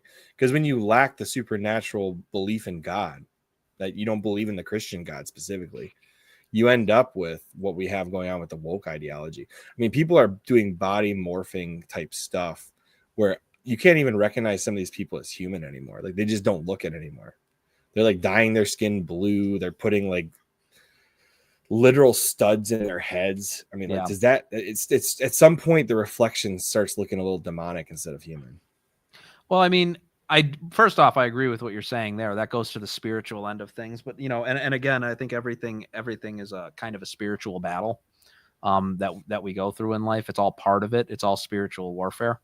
So I don't disagree with that on necessarily on its face. And I think that specifically what you're seeing now with the left is absolutely a spiritual attack. I know that you watched my interviews with Tim Gordon and Michael Lofton. Yeah. And that was the gist of those interviews that I was trying. That's the point I was trying to make, is that, here's what I'm seeing. I'm seeing a return to the Catholic Church for the first time in decades. We have more people entering the church than leaving the church. And we've seen a massive spike to levels that we haven't seen since the 90s of people joining the Catholic Church. Yep. So you look at all of these things. These are all things that, would make any devil angry. Yeah, no doubt. And it's no coincidence that only weeks after these numbers come out, because if you know anything about demons, they don't have foreknowledge. They just have the ability to predict the future. So, being like able a highly enhanced AI in the supernatural world. That's one way to put it. Yeah. No, that's one way they can really predict things because they're outside of. But they don't reality. know the future. They do not know the future. That is something that they don't have. They don't have foreknowledge like God. They can tell you everything that's already happened. So exactly. Yeah. Don't trust them because they're sly devils. Exactly. But they can tell you things that happen. My point is those numbers revealed the trajectory to them when they had complete dominance, when they're prideful beings. You think about it from that perspective. Those numbers humbled demons, and when demons are humbled, they get angry. Yeah, they do.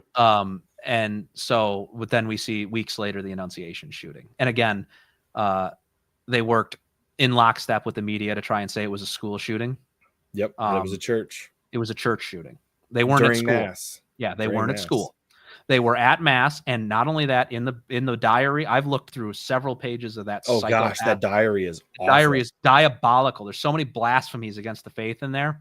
And then in addition to that, he had a diagram of the inside of the church. So he knew where to shoot to inflict maximum casualties while all of those people were at Mass. It was about Mass. It was about kids at Mass. It was about the Blessed Sacrament being in there. That he talked about that stuff in there. The worst imagery, though, is him looking in the mirror and seeing the demon. Seeing a demon. Yeah. That was just like, that hurt. I had to go to a church to clean my soul of that, seeing that. It was that hurt horrific. Me deeply.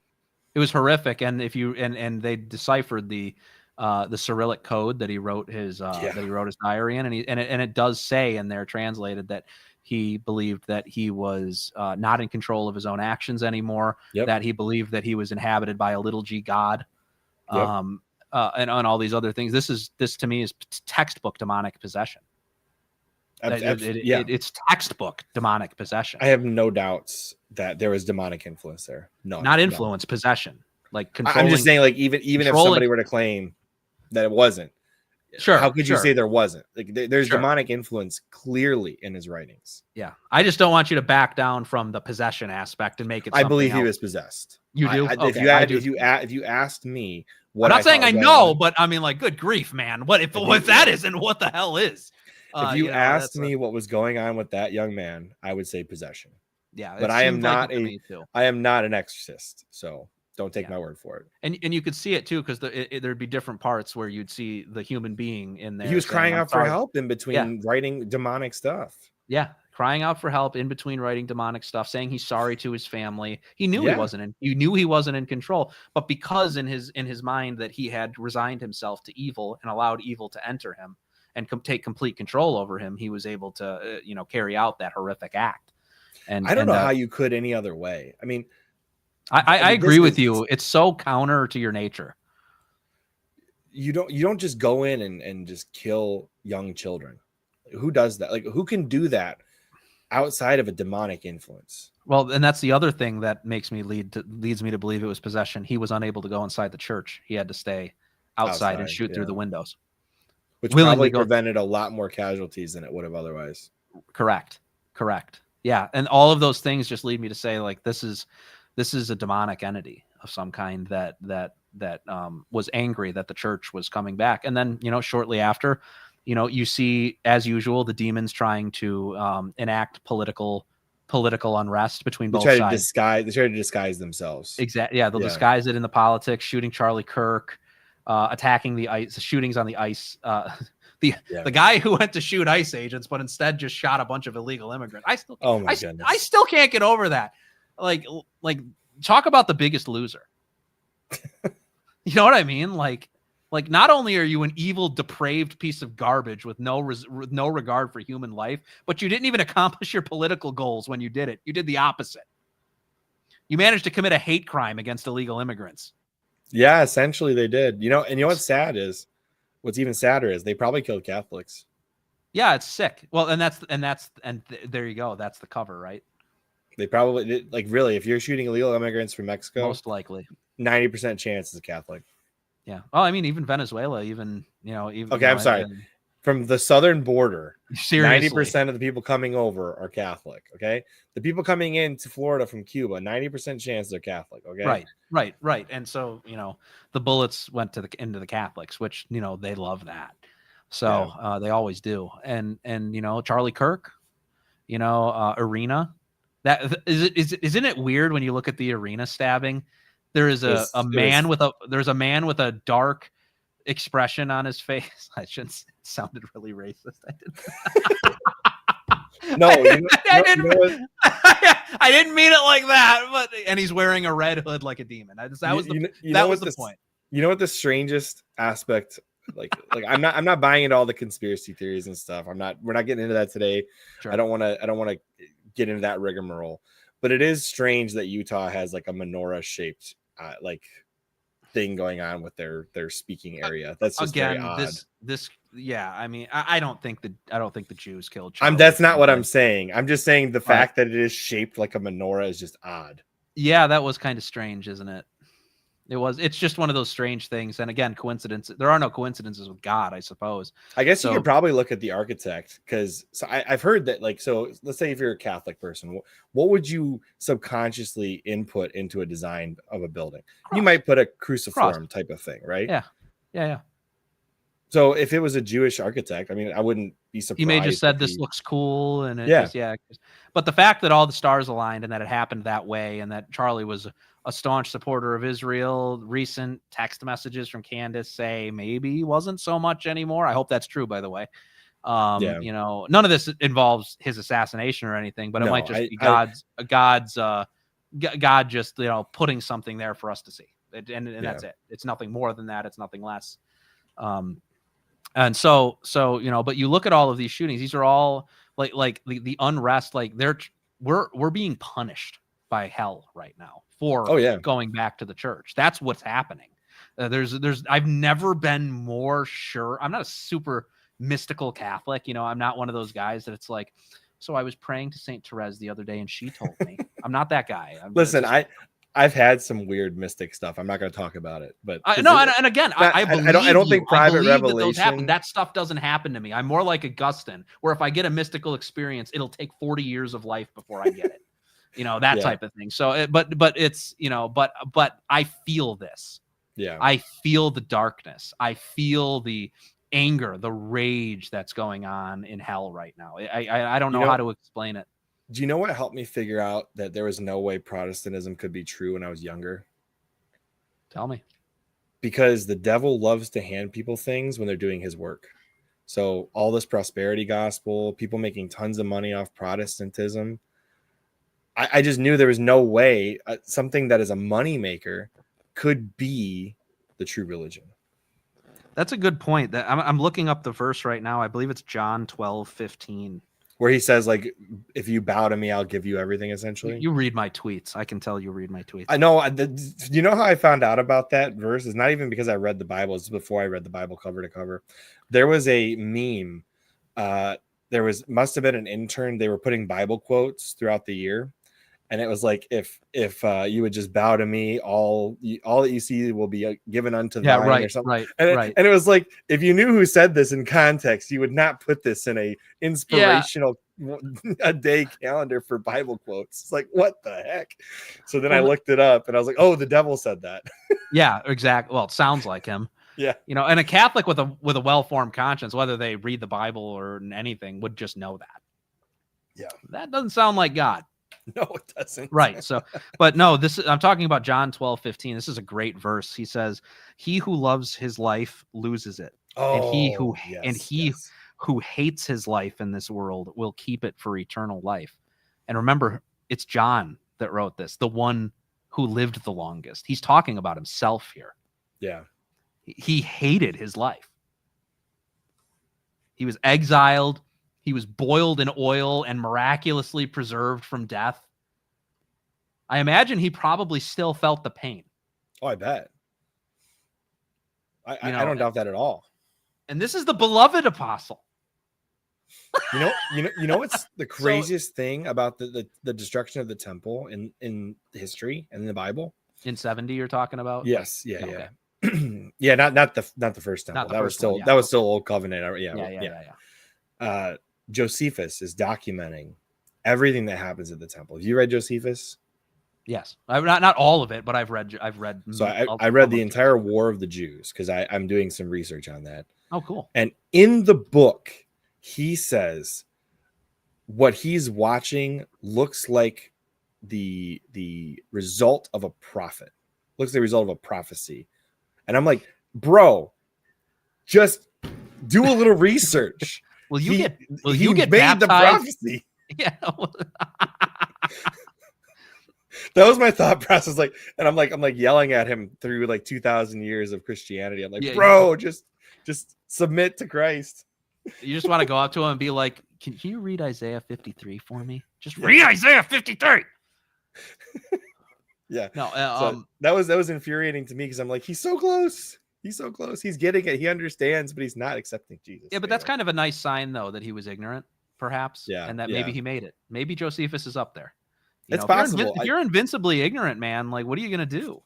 But Josephus did kind of report on Jesus's crucifixion. So I think he knew.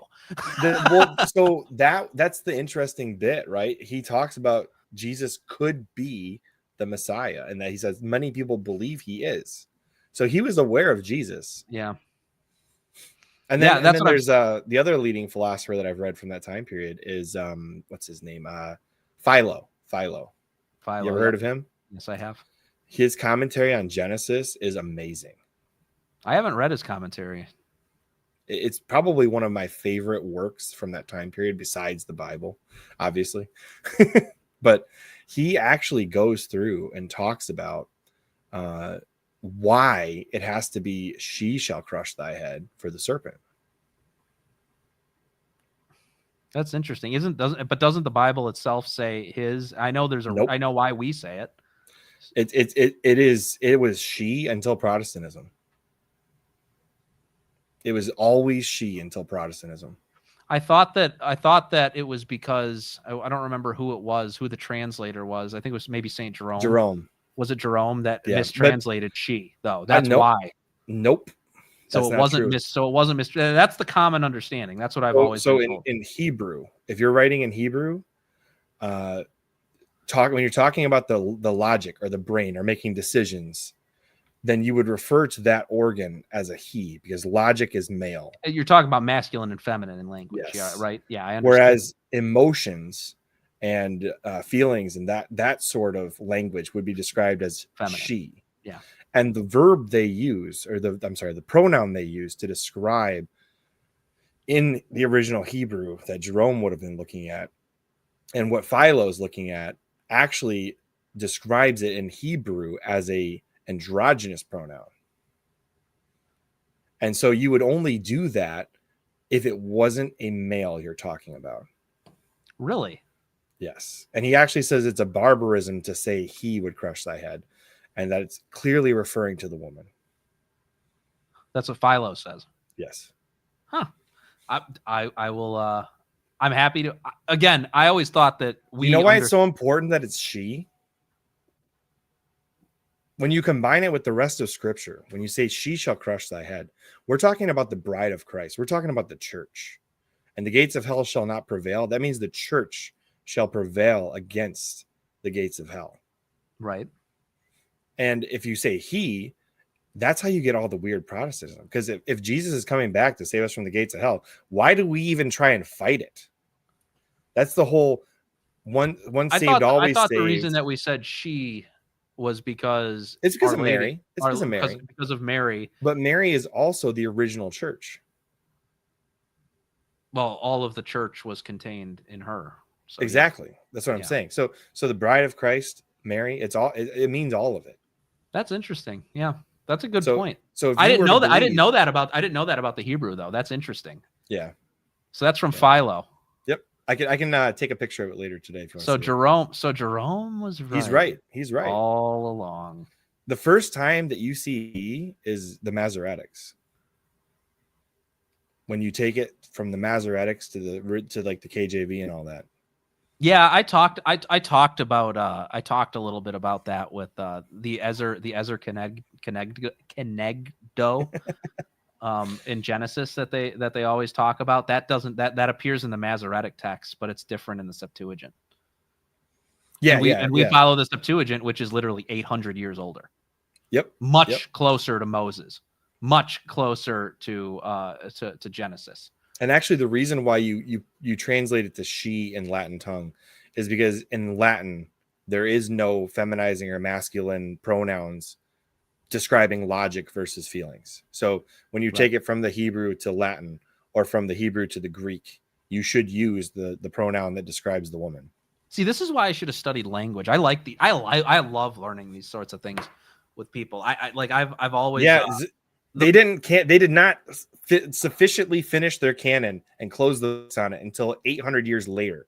So it is not the Masoretes as the Masoretes. It is not the Hebrew Bible. That is not the Hebrew Bible. The Hebrew Bible, the things written by Moses, the things written by David, the things written by the those in captivity, that is not the same thing as what Protestants call the Hebrew Bible. That is 800 years newer text, post destruction of the temple. It's something, it's an article of the Jewish faith, and it goes back to Protestantism being idolatrous of Jews. It just is. I mean, even at its core, which is rejecting Christ's church, which is exactly what Jews did. And if you believe that the church needs no involvement to crush the serpent, you believe it's just going to be Jesus doing it, then Protestantism makes a lot of because I don't believe that. Again, no, I'm saying that for people that do believe yes, that. I understand. I totally understand what you're saying. I always thought the thing is that because we got Jesus through Mary, that she obviously crushes the head of the serpent. That's what I was always taught. You know what I'm talking? You've heard this before, right? Yes. Oh yeah, absolutely. Okay. The proto-evangelium can apply, just like Revelation can apply to multiple things in history. Sure. Obviously, with the finality being contained within the entire Revelation, but pieces of Revelation have happened over the course, like Revelation, the scripture, not Revelation like we still have an open book of Revelation. That's not what I'm saying at all. You see it, yeah, sure. Like Public revelation ended with the Nero Bible. fits a lot of the attributes of the Antichrist, Yeah. for example. Yeah, I know exactly what you're talking about. But as far as like scripture prophecy, like the prophecy could apply to multiple time periods for multiple events. It doesn't have to be contained to a singular one-time event, unless we're talking about the birth of Jesus Christ. That's a one-time deal, guys. Okay, we're not going to have a second enunciate all that. Yeah. Anyway, you know what I mean. It's actually one of the few good points that Jordan Peterson made. I don't know if it's his original point, but he put up that he says that the Bible is the first hyperlinked book. There's 100,000 or 300,000 or something, 100,000 or 300,000 cross references throughout it. That's because, the Bible, there's no book that foreshadows itself like the Bible does, and beyond itself. The Bible beyond the Bible foreshadows human history. It has a very, very pure understanding of humanity and its history in a way that nothing even approaches it. Nothing even approaches its understanding of humanity. I love that's the other thing. I love scripture. I love church history. You see the parallels. It's great. What is he saying? The other, and he said I wasn't sure 100% about the Deuterocanon, but submitted it to the church. Yeah, Jerome basically said that the Deuterocanon was 100% accurate on history and all that. Basically, is what he's saying. But he wasn't sure if it was considered canon, and that's why it's It's also canon. That's what that means. It's like the also ran. Like this is part of the canon, also the canon. Right. I love the Maccabees, by the way. It's just my favorite part of the Maccabees is when the author's writing and he says, we're going to accept the Romans so we can get rid of the Greeks. And they're like, oh no, subjugated again. That's like my favorite. That's like my favorite part of the Maccabees. The Jews are those who wrestle with God. If you wrestle with God, you get the short end of the stick quite often. And I think if anybody can attest to that, it's the Jews. I mean, Rabbi Shmuley literally wrote an article saying, "Is God anti-Semitic?" I know. I was like, oh, no. Gosh. I've read the Bible. Let's forget, everything that came after. Right. If you read the Old Testament, yes, God is very anti-Semitic. He is very against the Jews. By the ADL's definition. Constantly punishing them. The thing is in totality, Jews are actually very anti-Semitic because they seem to only do what harms them the most. So, but that scripturally, that's sort of the joke of the Old Testament, is that the Jews can't get it right. They just cannot do anything right. Yeah, they have a lot of issues trying to submit to God. Foreshadowing the church. Yes. Which also has a ton of trouble with it themselves. The new Israel, it's better, but it's still run by men. Still sinful. But yeah, I do, and on the political end of things, regarding all of this spiritual warfare, I find that a lot of people dive into all these conspiracies about was Israel hiring hitmen, or was Thomas Crooks hired by BlackRock to go and take out Donald Trump, or if you hear all of these things, and it's just like you got to realize that we're dealing with forces beyond our comprehension and people with IQs that are way beyond our own. There are many geniuses in this. There are thousands of geniuses in this world, and those geniuses are able to do so much. And this is one of the things I talked about on my show with Lofton. You think that they need to hire a hitman anymore? No. We have a intelligence and information apparatus that the world, unlike anything the world has ever seen. Not only do we have a national news system, a mainstream media system that can pump out propaganda to all 325 million Americans at all times, we also have localized affiliates that can pump information that can inspire crazy people to go out and commit acts of political violence against our people anywhere in the country that they want. If Donald Trump is coming to a specific area, they can pump a bunch of anti-Trump headlines just through selection bias, just by choosing to cover a story that paints the president in a negative light. He did something that people would perceive as negative, specifically, and they know what makes a person crazy. Yeah. They know the type of things that trigger crazy people, and they're able to put these things in there. They are able to orchestrate and incite violence on people. You know, everybody talks about MK Ultra. This is like the pinnacle of MK Ultra. You know, they don't need to bring people in and hop them up on a bunch of psychedelics. They know that crazy people exist and that they're out there. You know, that's, I think, part of the reason they allowed drugs to pour over the border. I think it's one of the reasons they allowed doctors to overprescribe psychotropic drugs to so many people, because it allows crazy people to be abundant in any specific area. And when you have crazy people abundant in any specific area and you pump them full of insightful or inciting information, not insightful, Not at all. not at all insightful, you know, you give the demons all the ammunition they need to whisper the right sweet diabolical nothings into the ears of somebody who is capable and willing to do horrific acts, or capable and willing to allow a demon to enter into his body and go and do something horrific, to go and cause civil unrest. This is a targeted incitement cartel, as Tim Gordon calls it. These media organizations all work together with one another. These media organizations share their reporters. The person that wrote that, you know, ridiculous article calling me a white nationalist, for example, he would write for another publication, you know, like the Washington Post, or, you know, they're entirely a cartel. They share information with one another. They share sources with each other. They'll allow one person to break the story, one organization to break the story, and they'll let another one break the other one, maybe get it second, maybe get it third. They'll all, they'll all be in contact with one another. Yep. And when you see these sorts of things, they're all in group chats. Yeah, exactly. They're all in group chats, and there'll be articles that come out with titles like, you know, conservative influencers too. Yeah, they'll be like, conservative influencers are now afraid to go out in public. Who will be next? Candace Owens, Ben Shapiro? Yeah, it's like they're telling people who to go after. Yeah, next. they're like, oh, you got him on the ropes. You know, here's two more you can pop off.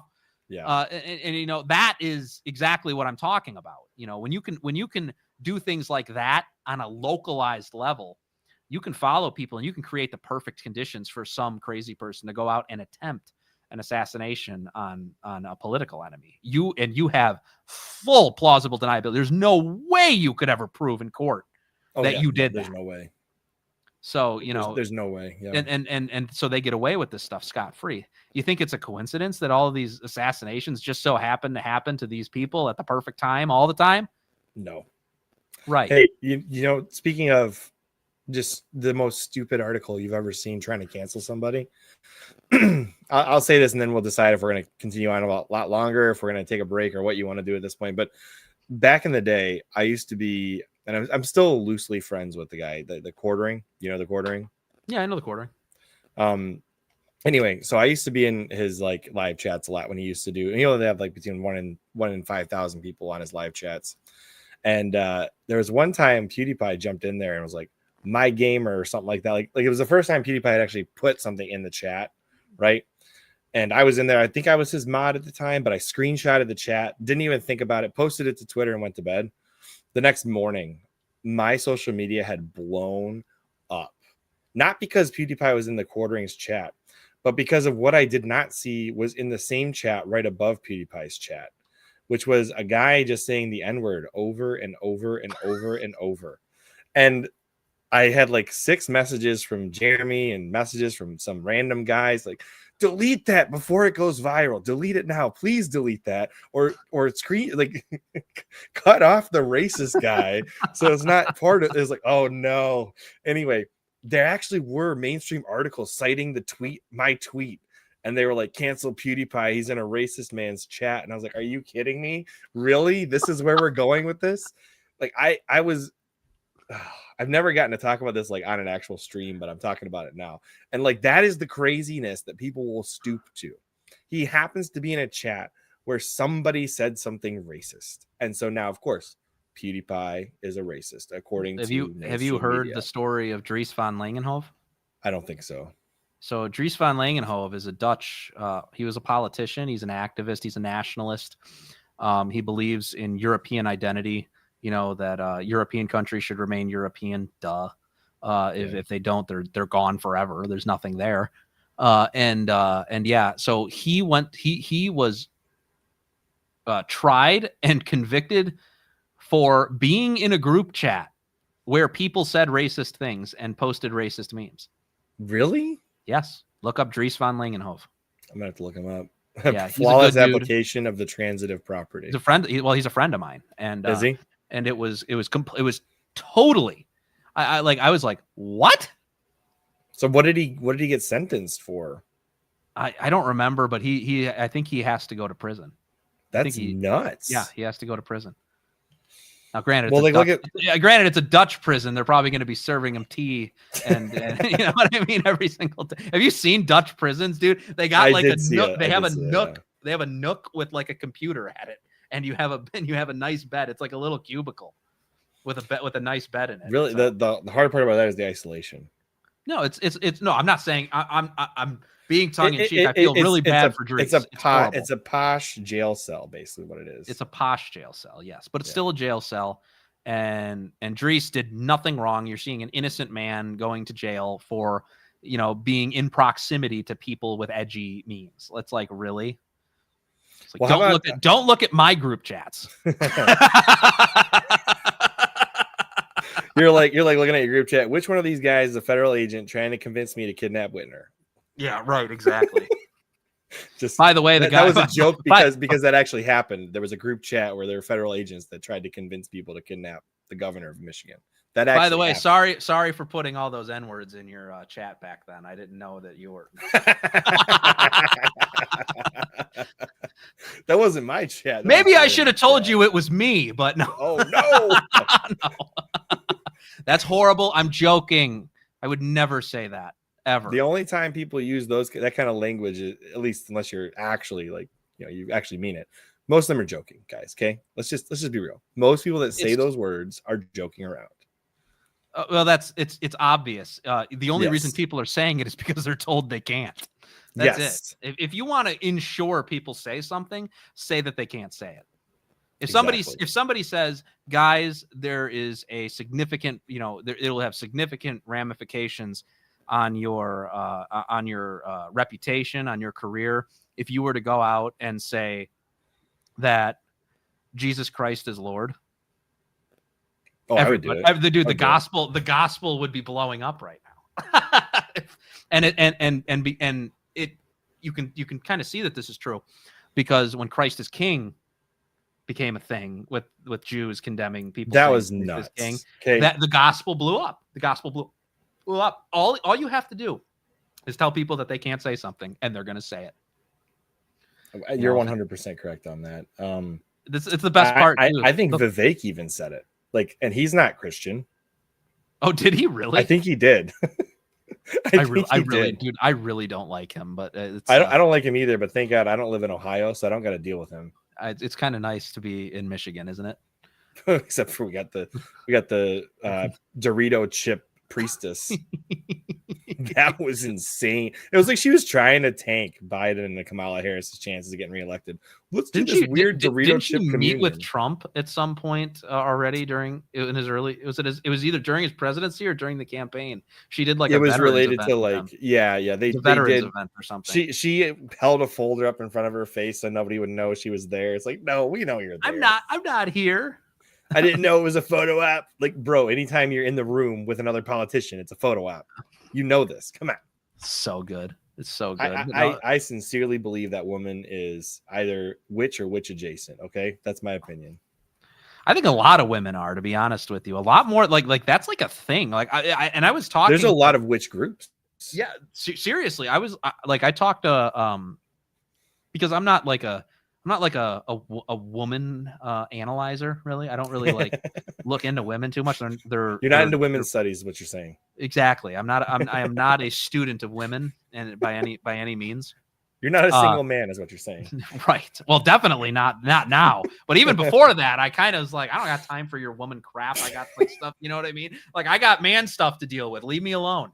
And that's just and that's just how it was.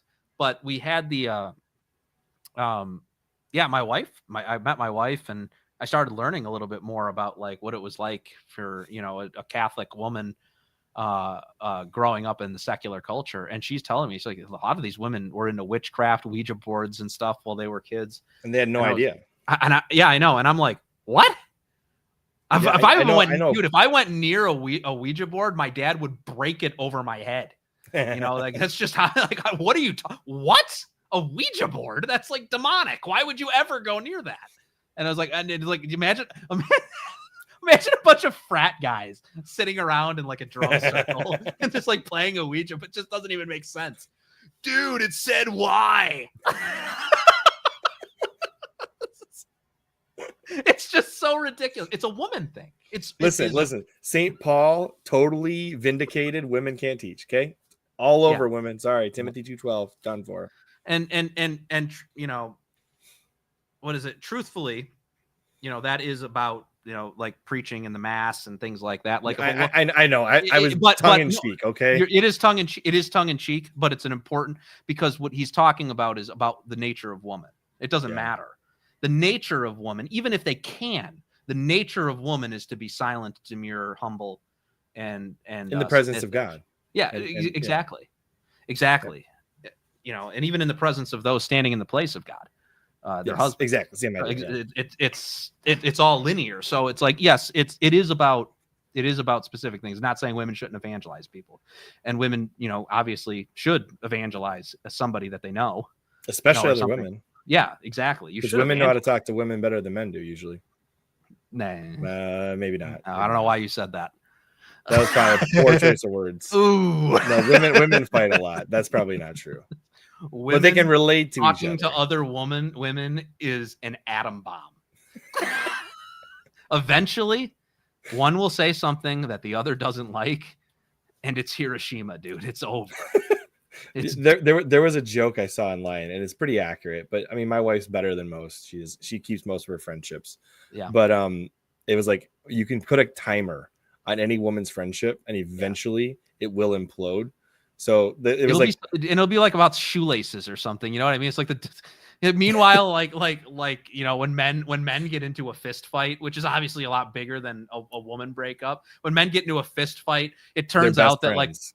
It turns out that one of them got drunk and said like, "Oh, your mother sucks and she's a whore," or something like that, and that started the fight. Like, well, that's a reason to fight, you know, or whatever. That's a reason to get into a fight with your buddy, and then you're still friends afterwards. Meanwhile, women get into a fight over shoelaces, and they'll never talk to each other again. Yeah, the joke though was two guys sitting at the bar. He said, "How long do you think this will last?" And he goes, "It's my wife. I'll give it 6 months." It's like, okay, buddy. Oh man. But no, I don't know. I don't know about the whole women being better. I don't want anybody to be. I think Father Mike Schmitz is probably the most effective. I think women can have long-term meaningful friendships. Okay, but most of them will not be. I'm going to be real with you. The most effective evangelist of women is Father Mike Schmitz. No doubt. And it's not because of what he's saying. 50-50. Okay, I'll give you 50-50. I think it's more 70-30. But it's definitely, there is a percentage. You think the Lila Rose podcast was accurate is what you're telling me? Yeah. Oh, come on. Oh, come on. Like that's what you're telling me. You're telling me that what she said was legit. Let's be real for a moment. Yeah, right. This is just a tongue-in-cheek joke that she was making. No, it's not. Nope. No, it's not. Like, come on, guys. You don't gaslight men. That's like the worst thing you can ever do as a woman is gaslight a man. And that is gaslighting men. That's why everybody like flipped out about it too. Is like, why does everybody care so much about this little argument? Because you're gaslighting us. Don't tell us don't try to assume that we're dumb and we don't know what's happening. To be fair though, that clip could have been edited a little better to not be so scandalous. The actual timeline of that short was intentionally scandalous. Yeah, I didn't know. Is that so? Was there? That does not happen in that. Was there more in between that I missed? Maybe with that clip. It cuts out I watched all of the pauses, and it cuts out anything that was said between those. Like anyway, I think it would have been less scandalous if you heard it in context, but the short was edited I intentionally to remember go viral. listening. No, I remember listening to it, and it went on further, and it was worse. Well, it might be. I don't know. I just know that I remember I would listen to the clip without the short version, and it didn't sound as bad, at least for the part that they had in the short. I'll take your word for it. I don't know. I was I'm gonna have to go rewatch it now and probably eat my words. That's probably what's gonna happen. I don't even want to. I don't even want to. I don't either. I'm not gonna rewatch it. Actually, you know what? The thing that I okay, this is like a petty complaint, but the thing I dislike the most about Lyra LaRose's podcast, because I've listened to it against my better judgment, hosted by a woman. That's the problem, right? It's not. That's bad. But what's worse? What's worse is that the way they have their mic set up, it captures every single lip smack, and it drives me insane listening to women talking and their lips smacking. I think it's intentional though. I don't think like women like that. It's like sassy. You know what I mean? Like it's like ooh, I don't want to hear every movement of your lips while you're talking. No, thank you. That's I've never. I have to re-listen to it. I don't like Lila Rose. It means the mic's too hot. That's what it means. It means you don't have a condenser. Did you see? You're not. Go ahead. No, did you see Lila's tweet today? No, I didn't. What was it? Where she said that women need to rise. Men are leading the charge. Women need to rise up. And I was like, no, women need to sit down. What in context was she even talking about? So she posted this stat. I think I have it up on my Twitter. This is really easy for me to look up. Just go to my. I don't follow her account on purpose, so I don't end up commenting on most of her stuff. Oh no, the gripers find it for me. I don't even need that. I don't follow her. I don't think either. I might. I don't know. She's like her and a few. There's a few people that I have publicly said I don't want to interview anymore. One of which you may have convinced me otherwise. We'll see. We'll see how that goes. But yeah, I hope it goes well. Right here. She tweeted this: men are leading the way back to Christ. Gen Z men plus 15% committed to Jesus since 2019. And by the way, that's a good headline. That is a good headline. I'm happy she said that. Millennial men plus 19%. Really? That I didn't know. Yeah. Remember though, they're older and they're only 3% ahead. It should be more. You always get more religious as you get older. That's true. Until now, I guess, because boomers are not. But anyways, boomers that's normally the normal trajectory. We're gonna be like in we're gonna be in what are they called? The monk, whatever. He said, and anyways, it says it's time for women to rise up too. I mean, that's a horrible way to say it. No, that was a purposeful way to say it. She's not. Again, do you really? How many mistakes does she have to make? No, what I mean is about this very thing. If all she meant was women need to go to church, I agree, but that's not what she means. That's what I'm saying, and she worded it that way on purpose. It's always like a feminism thing where women rise up and politically take the charge on spreading on spreading Christ, and it's no, men take the charge. Listen, I promise this is something I said on my Twitter and I totally forgot about it. Guys, go check out Crisis Magazine for Eric Sammons. He put out this tweet. He said basically we need men in charge of the pro-life movement. And I said because they were trying to cancel Lila. Lila was mad about it. Kristen Hawkins. Yeah, she was mad about it. And I was like, you know what? Because Eric actually stood up for something that I entirely agree with, I'm going to promote Crisis Magazine for the next month. And so starting today on this podcast with Joe, I'm promoting Crisis Magazine every podcast through the end of October. Me and Eric butt heads a lot. That was a great tweet. Check out Crisis Magazine. I'll give him that one. That's good. But I don't agree with you on boomers. You also had a tweet about like kicking your kids out at 18 or something. And that was the one. No, dude, I had to, I'm pretty hard on Eric. I should be less hard on him but I'm pretty hard on Eric Sammons. I don't think he likes me very much, but don't you dare defend boomers on my timeline ever. I had a just bombastic tweet about boomers earlier, and I wish more people saw it, but I'm going to read it out loud. But you go ahead on your diatribe and I'll find it. No, it was just that was it. Yeah. Okay. No, well, he was talking about kicking your kids out, and I was like, Eric, the world that you like have in your mind, the one that you grew up in, is over. It is. That's not going to be how it is.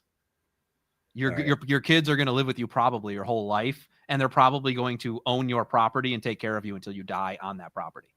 I'm retweeting this tweet from earlier. I wrote, boomers will put everything they hate on the generations they raised. That way nothing is their fault. Yeah, that's so accurate. And that's the thing. It's the gatekeeping. Crisis. This wasn't Eric. This was some writer for Crisis that wrote like this, like faux conciliatory piece about Nick Fuentes. It was just like the worst. It was like, this is not what we need to be doing. Although very flawed, Nick Fuentes is this. And I was like, so this is how we're going to start a dialogue with somebody. Hey, although you suck and I hate you, I don't want you to think you're not welcome in the church. That's not going to work. Adjust your strategy. Yeah, I'm friends with the Groypers. And when we don't agree with something, I just like, I don't agree with you guys. I can talk. I can talk to the Groypers, and not only that, the Groypers, like they're cool dudes. They're young. A lot of them are younger dudes. A lot of them are new to the faith, want to learn more about the faith. And I was just like, I just want to let you guys know that I'm not going to do what everybody else in Catholic. And I'm not talking about Crisis. Crisis Mag is not necessarily Catholic Inc. They're not like that. They're not. They're not even close to Catholic. No. And Eric Sammons is just, he's a guy with opinions. Yeah, he's a guy with opinions, and I don't always agree with them. But no, but I'm talking about Catholic. I was talking about Catholic Inc. in this context. I was like, guys, you can come to me with anything. I don't care. Listen, you know what the biggest testament to the Groyper phenomenon was when if you want to call it Catholic Inc. did their Gaza stream to make money for the church in Gaza to give to Cardinal Pizzaballa. The Groypers showed up and donated a ton of money. Yeah. And that's what I'm saying. Like, these are good guys. He tweeted about Hitler being cool. It's just like, dude, like, it's a joke. Even when I was in high school, we talked about, well, those uniforms though. Everybody, that's been a joke since like the 80s. What was is it the Voss bottles or whatever are by the same company or something? Yeah, the Voss bottles, the BMWs. Yeah, that's right. Yeah, the BMWs. Listen, guys, I've been exposed. I'm Catholic Inc. Okay, all right, I've been exposed. Trad Inc. are just good guys. Phil Gonzalez says. I'm not Trad Inc. either, guys. I tend to know I'm not cool enough for Trad Inc. Trad Inc. are not good guys. There are good guys in Trad Inc., but Trad Inc. as a whole, I don't think. Anytime you have to use the word Inc., you're throwing insults at somebody, so you better use it correctly. Okay? Yeah. No, I'm not a like I said, I'm part of Joe Inc. There we go. No. There we go. No, I'm anti-trad. I'm anti-modernist. I was like, can we just be Catholic, please? Like, oh my god, that's literally what we need to be as Catholic. Yeah, like, can we just be Catholic for a change? Like, oh, but only the trads are Catholic. Already lost me. Done talking to you. No, you're thinking of seeds. That's how the seed mentality is. No, it's like it's click. It's the clickism, I guess would be the word. I don't know what it's the clicks. I hate it. I hate that so much. I guess you could say, like, but that's the thing. Like, even with the Groypers, like, I'm tight with the Groypers, but I'm not. It's not like a, it's not like a clique where it's like I'm with them. Where you're like black woman snapping and moving your neck sideways. It's not that. It's not what it is. I'm friends with my friends. Yeah. That's what it is. And I just so happen to think the Groypers are fantastic young men with an open mind to learn about the church, that are willing to ask questions, and they just want to know that you respect what they believe. And I do respect what they believe. I respect that they like the fact that they're white. You should like the fact that you're white. God made you a white person. Your soul is white. If you had the soul of a black man, you'd be, doing jazz right now. I'm kidding. But R&B, sir. Yeah, you'd be singing R&B, and but your race is, and the church has taught this always. The race is part of who you are, part of your identity. The same way gender is, just to a lesser extent. Several popes in the 20s and 30s have talked about this. So it's not even a questionable thing in our faith. And they do say that for strong marriages, sharing a cultural background, which would include race as an aspect of it, is a proponent of a strong marriage. Yeah, and you know, race, ethnicity. Like I come from, it's from personal experience. I'm mixed ethnicity. I'm not mixed race. I am just a white dude, but I'm mixed Italian, German, and Irish. You know, and my Italian side of the family was very, you know, proud of their Italian heritage, and so there was differences, and those differences were confusing to me, and it was because of there's am I going to be Italian? Am I going to be like, you know? It's a mozzarella or whatever. Yeah, exactly. Said, I don't say it like that. Anthony Abate got so mad listening to that guy. Oh my gosh, a mozzarella! Like, what are you talking about? Oh, you're talking about the guy that makes? Oh yeah, that guy drives me nuts. The sandwich shop guy. Yeah, whatever that is. Yeah, mozzarella. Yeah, whatever the heck. Hey guys, if you're a groiper and you're saying grape comments to Haley, cut it out. Okay. All right. Disavow. We disavow grape comments to Haley. Again, these are young guys, and you told them you're not allowed to joke about that. What's gonna happen? You know, and I'm not talking about her specifically. I'm saying like you never tell a young man that they can't say something or it's going to. We're gonna get emojis of grapes in my messaging exactly, chat. Seriously, now. Dude, this is what's gonna happen. And I was like, there's a better strategy here. Okay, let's just take care of my mod though. Okay, come on.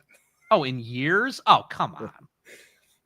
We're good. Anyway, we're solid. No. She had a bad experience with the groipers when she first hit the internet. Yeah, here we go. Here we go. Grape comments are coming. I knew that was coming. No.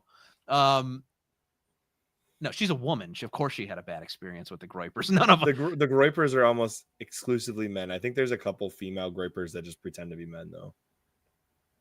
That could be. Yeah, that could be. The point is like the entire premise of groiperism. Oh yeah, Haley was on Telegram at one point. That's how her and Pine Sap got acquainted. Yeah, no, don't. Telegram is not for women. There's a few telegrams. Unless you're trying to sell your OnlyFans or something. Oh gosh, that's not what Haley. Women do not belong on Telegram.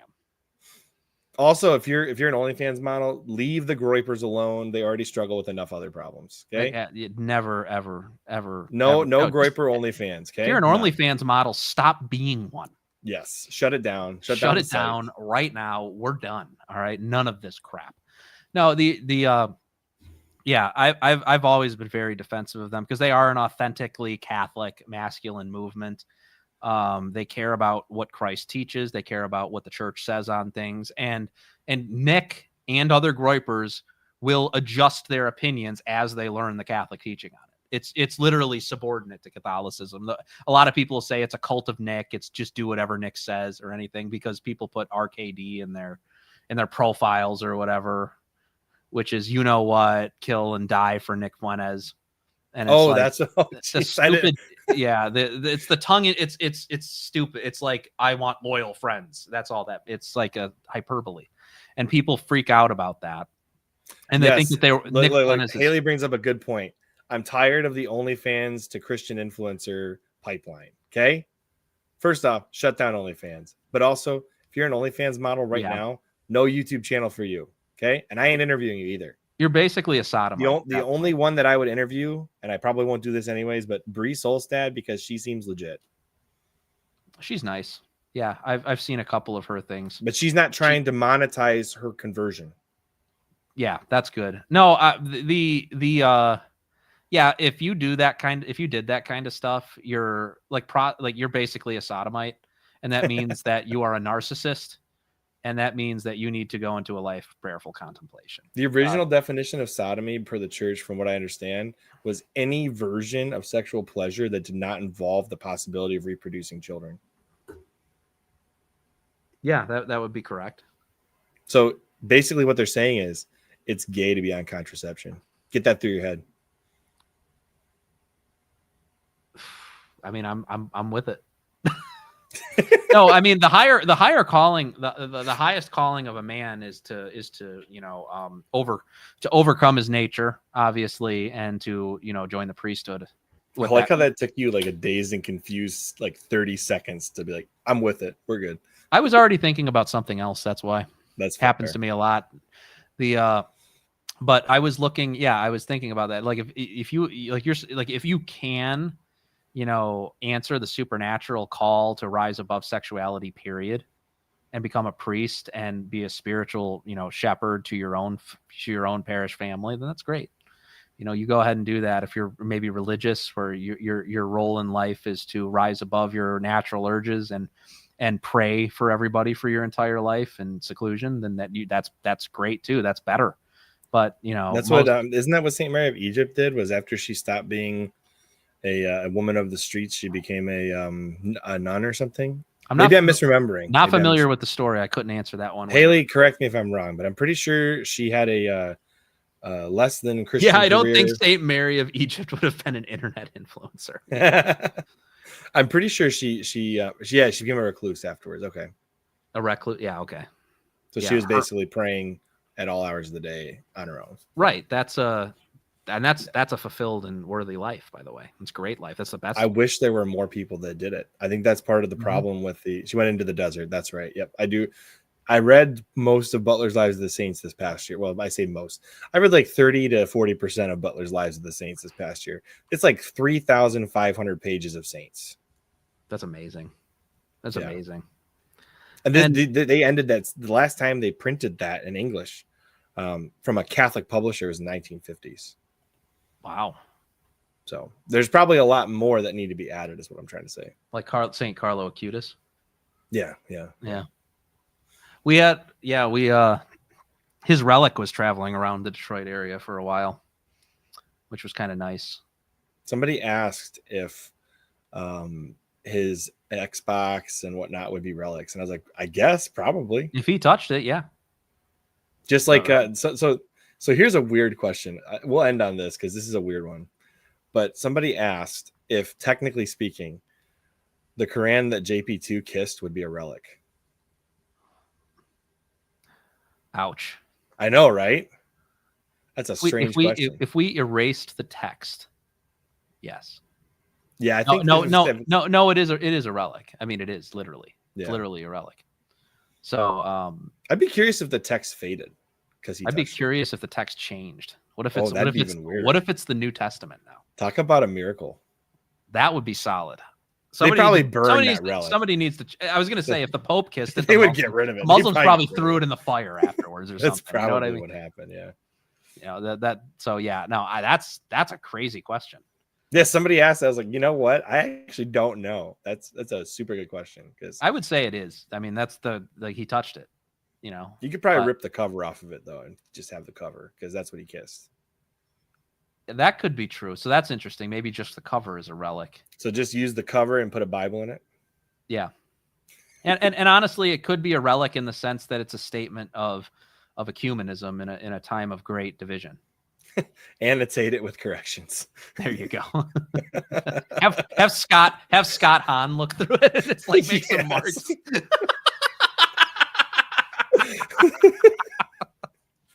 That'll do. That'll do just fine. Thank you very much. That'll be perfect.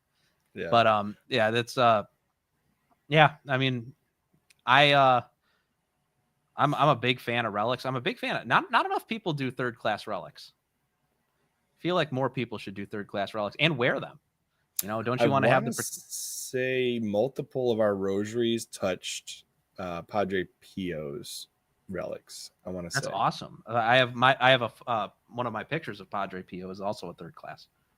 I think you said one of my pictures with Padre Pio, and I was like, what? Yeah, back in the day, man. No. It's actually just Shia LaBeouf. No, that's yeah, right. Say Christ is Lord. Say Christ is Lord. No, it was yeah, it was the worst. Don't watch that movie, guys. Don't watch that movie. Was it bad? Okay? If you haven't seen it, no, I watched part of it. I haven't finished it. It's literally about just the fascists versus the communists, and like 20 minutes of Padre Pio overlaid. That's it. That's cringe. I don't want to. I want to watch that. You could find the edits where they just have Shia LaBeouf's part in there. Was he seemed like he was doing okay as Padre Pio. No. Shia LaBeouf is in a good place now. The movie is terrible, other than the parts with Shia LaBeouf being Padre Pio. Yeah, I was watching it and I was like, where are they going with the other scenes? It doesn't go anywhere. It just ends in like a shootout. Literally. Padre Pio pulls out. No. So the village that he was in has a shootout, and then it does a quick cut to him in the pew, and you see the what the heck, the stigmata show up on his hands, and he's crying because of what happened in the village. But at no point does it That combine actually happen in the movie. No, Yeah. did that actually happen? Or is that completely made up? The shootout between the fascists and the communists was happening throughout all of Italy.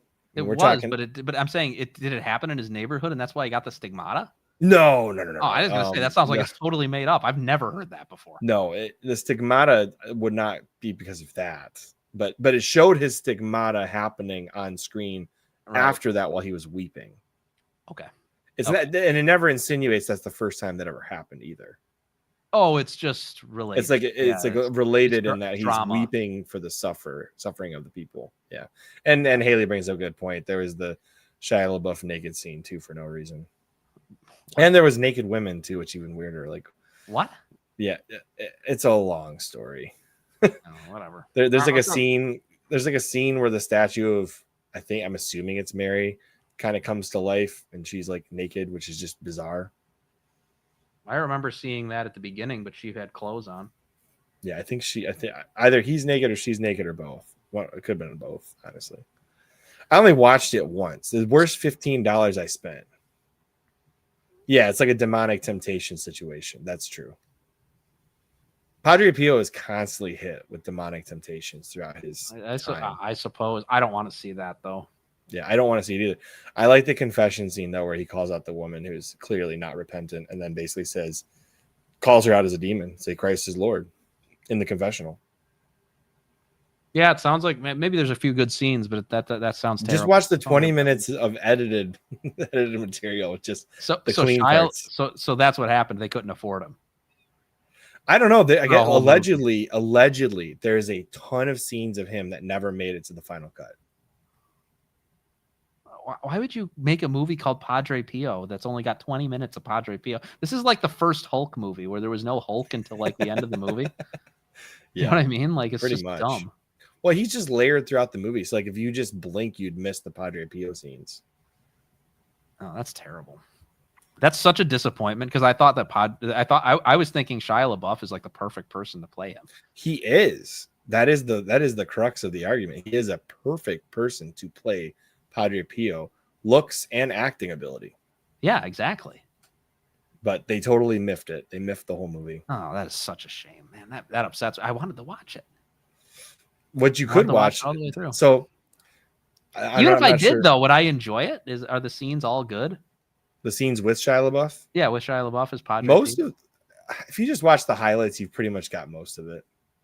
Like you watch the YouTube highlights of him like doing the confession. Yeah. The stigmata scenes. Most of his scenes are on YouTube. I would just Google the scenes with Shia LaBeouf. If I watched the begin, like I said, when I was watching the beginning, I remember sitting back and telling my wife, I don't understand what this has to do with Padre Pio. Yeah. So it just that's exactly it. Yeah. And I was wondering, I was like, is there something deep here that I'm missing? Or are they going to? That's what I kept waiting for the movie to unravel, and it just never did. Oh, I hate that. I watched a movie called The Most Wanted Man. It was like Philip Seymour Hoffman's last movie. It was the same thing. I got to the end and I was like, nothing happened. I have no idea what the point of this movie was.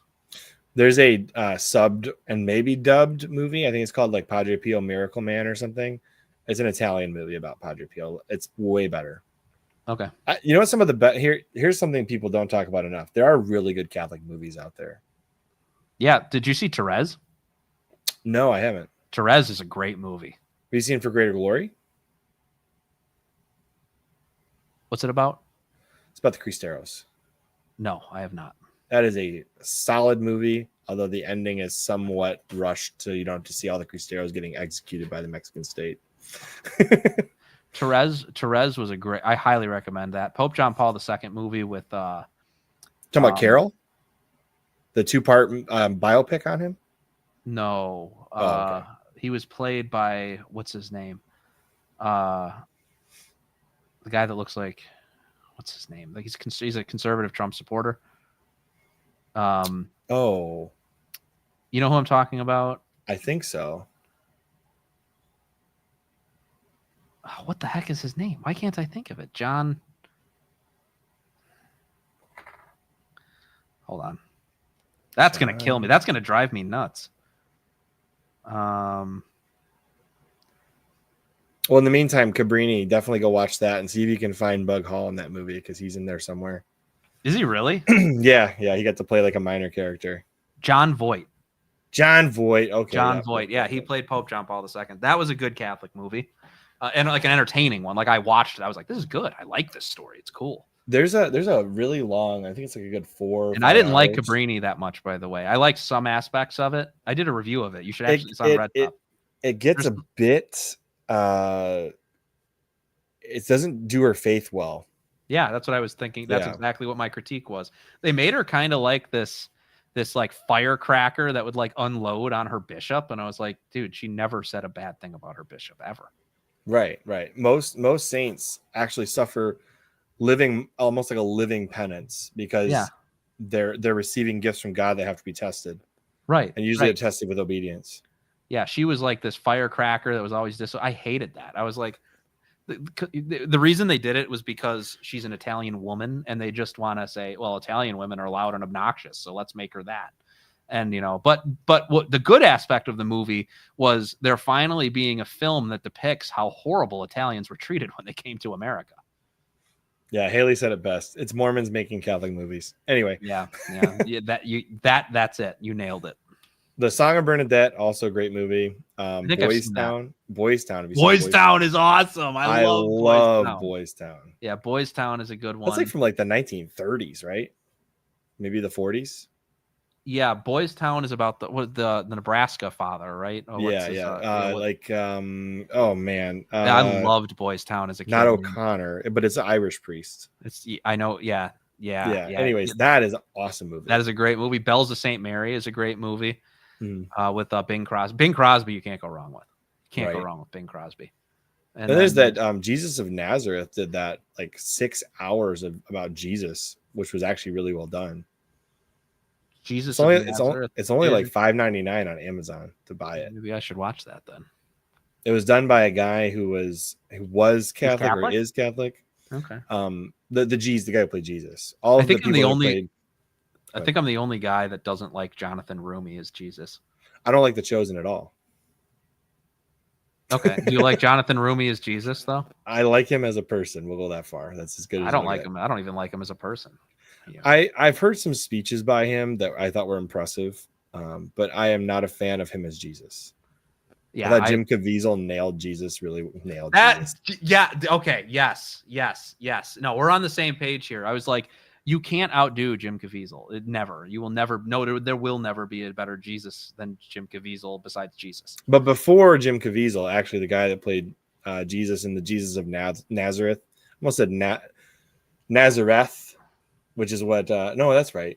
What the heck? There was a pronunciation that was wrong. That Jason from Texas Cathedral said. I've always Lazarus. He accidentally mixed up Nazareth with Lazarus, so you get Lazarus. Anyway, but Jesus of Nazareth is supposed to be very good. I've only watched about 2 hours of it. When did that come out? Like the 80s or 70s. Okay. But it was filmed in the Holy Land and all that. So yeah, I watched the Gospel of Matthew, the Gospel of John. Those were from the. Those are Protestant movies, right? I thought those. It's a series. It's a series of movies. It's like 6-7 movies. It's just the Bible. It's just word for word scripture. Oh, is it? Okay. Yeah, it's word for word scripture. At least I think so. I think I'm not aware. I don't remember. You find out the Mormons again. They did it again. Right. I was like, yeah. Yeah, but that was a good one. There was a movie, cannot remember the name of it. There was a movie about a Roman soldier converting to was it Longinus or Longinus? However you pronounce the guy's name? No, it was I think it's called Risen or something. That was a Protestant one, I think, but it was good. It was good. It was about a Roman centurion finding the church and submitting to Jesus. So I'm all for it. Based on scripture, then, yeah. No, not based on scripture. It was adjacent to scripture. He was his own character with his own story. Oh God! It was like during the Acts. You know what I mean? So the stuff was happening, but it was kind of off to the side. Okay, Kind of like Ben Hur, you know what I mean? Where like you and I he runs into Jesus. review the worst premise of a movie I've ever heard of in my life. I believe it's called The Carpenter, and it's about a Viking who gets trained by Jesus to do martial arts. That's the premise. I don't know that you can. I don't think you or I can watch that. I think that's. I don't think that's allowed. I don't think we can. I'll ask my priest if I can watch that or not, because I saw this. Is that the one where Jesus? Is it a cartoon? No. It's a live action from like 2017 or something. Oh, that's bizarre. But it's literally it's called The Carpenter, I think. And yeah. So a Viking shows up as a slave and becomes a mixed martial artist and gets trained under Jesus. Like, what the heck? I don't even know what to make of that. I don't even know I don't have words for what you just said. I saw the premise and I was like, there's no way this is real. I thought there was like some an AI. cartoon. I saw like some cartoon or something where it was Odin like seeing Jesus on the cross and seeing his religion being completely eradicated by Jesus. It's kind of based, actually. That is kind of based. Yeah. He like saw all the idols to Odin fall around him, and they all burst into flames, and then out of the ground sprouted a giant church, and he was just looking up at him in like utter awe at who he was. So I was like, that's kind of cool. I'd watch that. I'm not usually an anime purveyor, we'll say, if that's even the right word to say. But there's an anime called Vatican Miracle Examiner. And this Japanese studio spent like a year studying the Vatican and how they investigate miracles, and created an anime series about two priests that are sent by the Vatican to examine miracles for authenticity and all that. Is it, and it's good? And it's like theologically sound? So I only watched the first episode. That's as far as I got. And I would watch the rest, but I haven't had time. What's it called? You should send that to me. Vatican Miracle Examiner. They clearly did their research, because the priests show up and this woman's claiming to be essentially the second Mary. Like, she's like, the Holy Spirit came over me and I'm having a child. And the priests are like, this is likely demonic. This is essentially how they reacted to that. And then it got very, very messy. I don't know if you've ever watched animes about like the Catholic Church. This is the only one I've ever seen. So no, there's they have some insane, because the Japanese have no idea about Catholicism. These guys actually studied for the show. Sounds that's what I was saying. I'm kind of surprised by that. The two priests are they're in what the heck, the 33 Catholics. They're in the Catholics. Even they're in the Catholics, and they're carrying around their divine office, which is a detail you don't normally see. Usually they're that's strapped with the Bible, right? Yeah, they did the research. Yeah. Okay, that's interesting. So they did the research. Yeah, usually they don't. I watched an anime where, Count Dracula was fighting an army of zombie Nazis against, and then the Catholic Church joined the fight. They had this secret organization called Iscariot, named after Judas. Oh my goodness. And then all the Vatican soldiers come out and they're dressed like they're in the Ku Klux Klan. Well, there's a lot happening here. The Ku Klux Klan stole their outfits from the Catholic Church. It's the Capirotes. They were not Capirotes. They were yellow. They were bright white with big red crosses on them. They were supposed to be like a mix of Templars and KKK. KKK. Oh, jeez. And they lined up. They had shields and guns, and they just like slaughtered each other. Oh my gosh. And and there was this cheeky priest. What was that called? Van Helsing or something, or Helsing? I don't remember. Van Helsing is a name. I know Van Helsing's a name. I think the show. I'm trying to think what the anime was called. And and there was this Catholic priest who like hated Protestants. Based? No. Yeah, no, the priest was based, but he'd throw bayonets out of it. It was ridiculous, and I was like, what they think Catholics are is so funny. It's so good. And maybe it's like blasphemous of the church or whatever. It's like it's like, but it's like but they know not what they do. And it's funny, dude. They have no idea what they're doing. They've never even heard of Catholic theology, so they're like, So it's just like it's just this priest. But that they're comes up, clearly intrigued by it. yeah. I do respect the Japanese because they actually, I think, love Western culture more than Westerners do in many ways.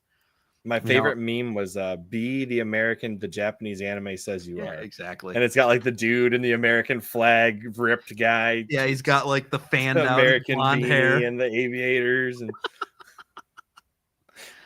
you should That's be. who That you should should be who be. you are. That's who you should be.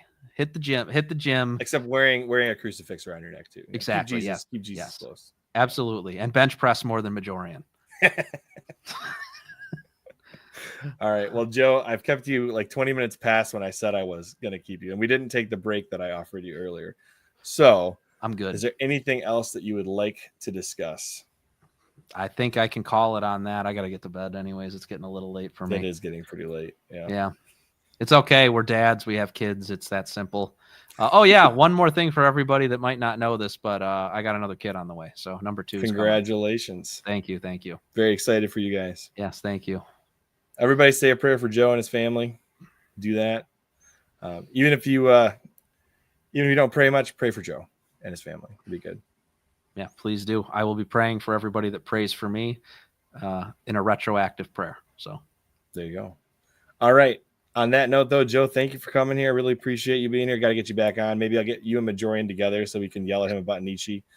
And I can't stand Nietzsche. So perfect. Then we can both yell at him about Nietzsche. All right. I'll see you guys on the next one next Monday, I believe. I don't think I've got any off calendar days this week like I did last week. So see you guys on the next one. Bye, guys.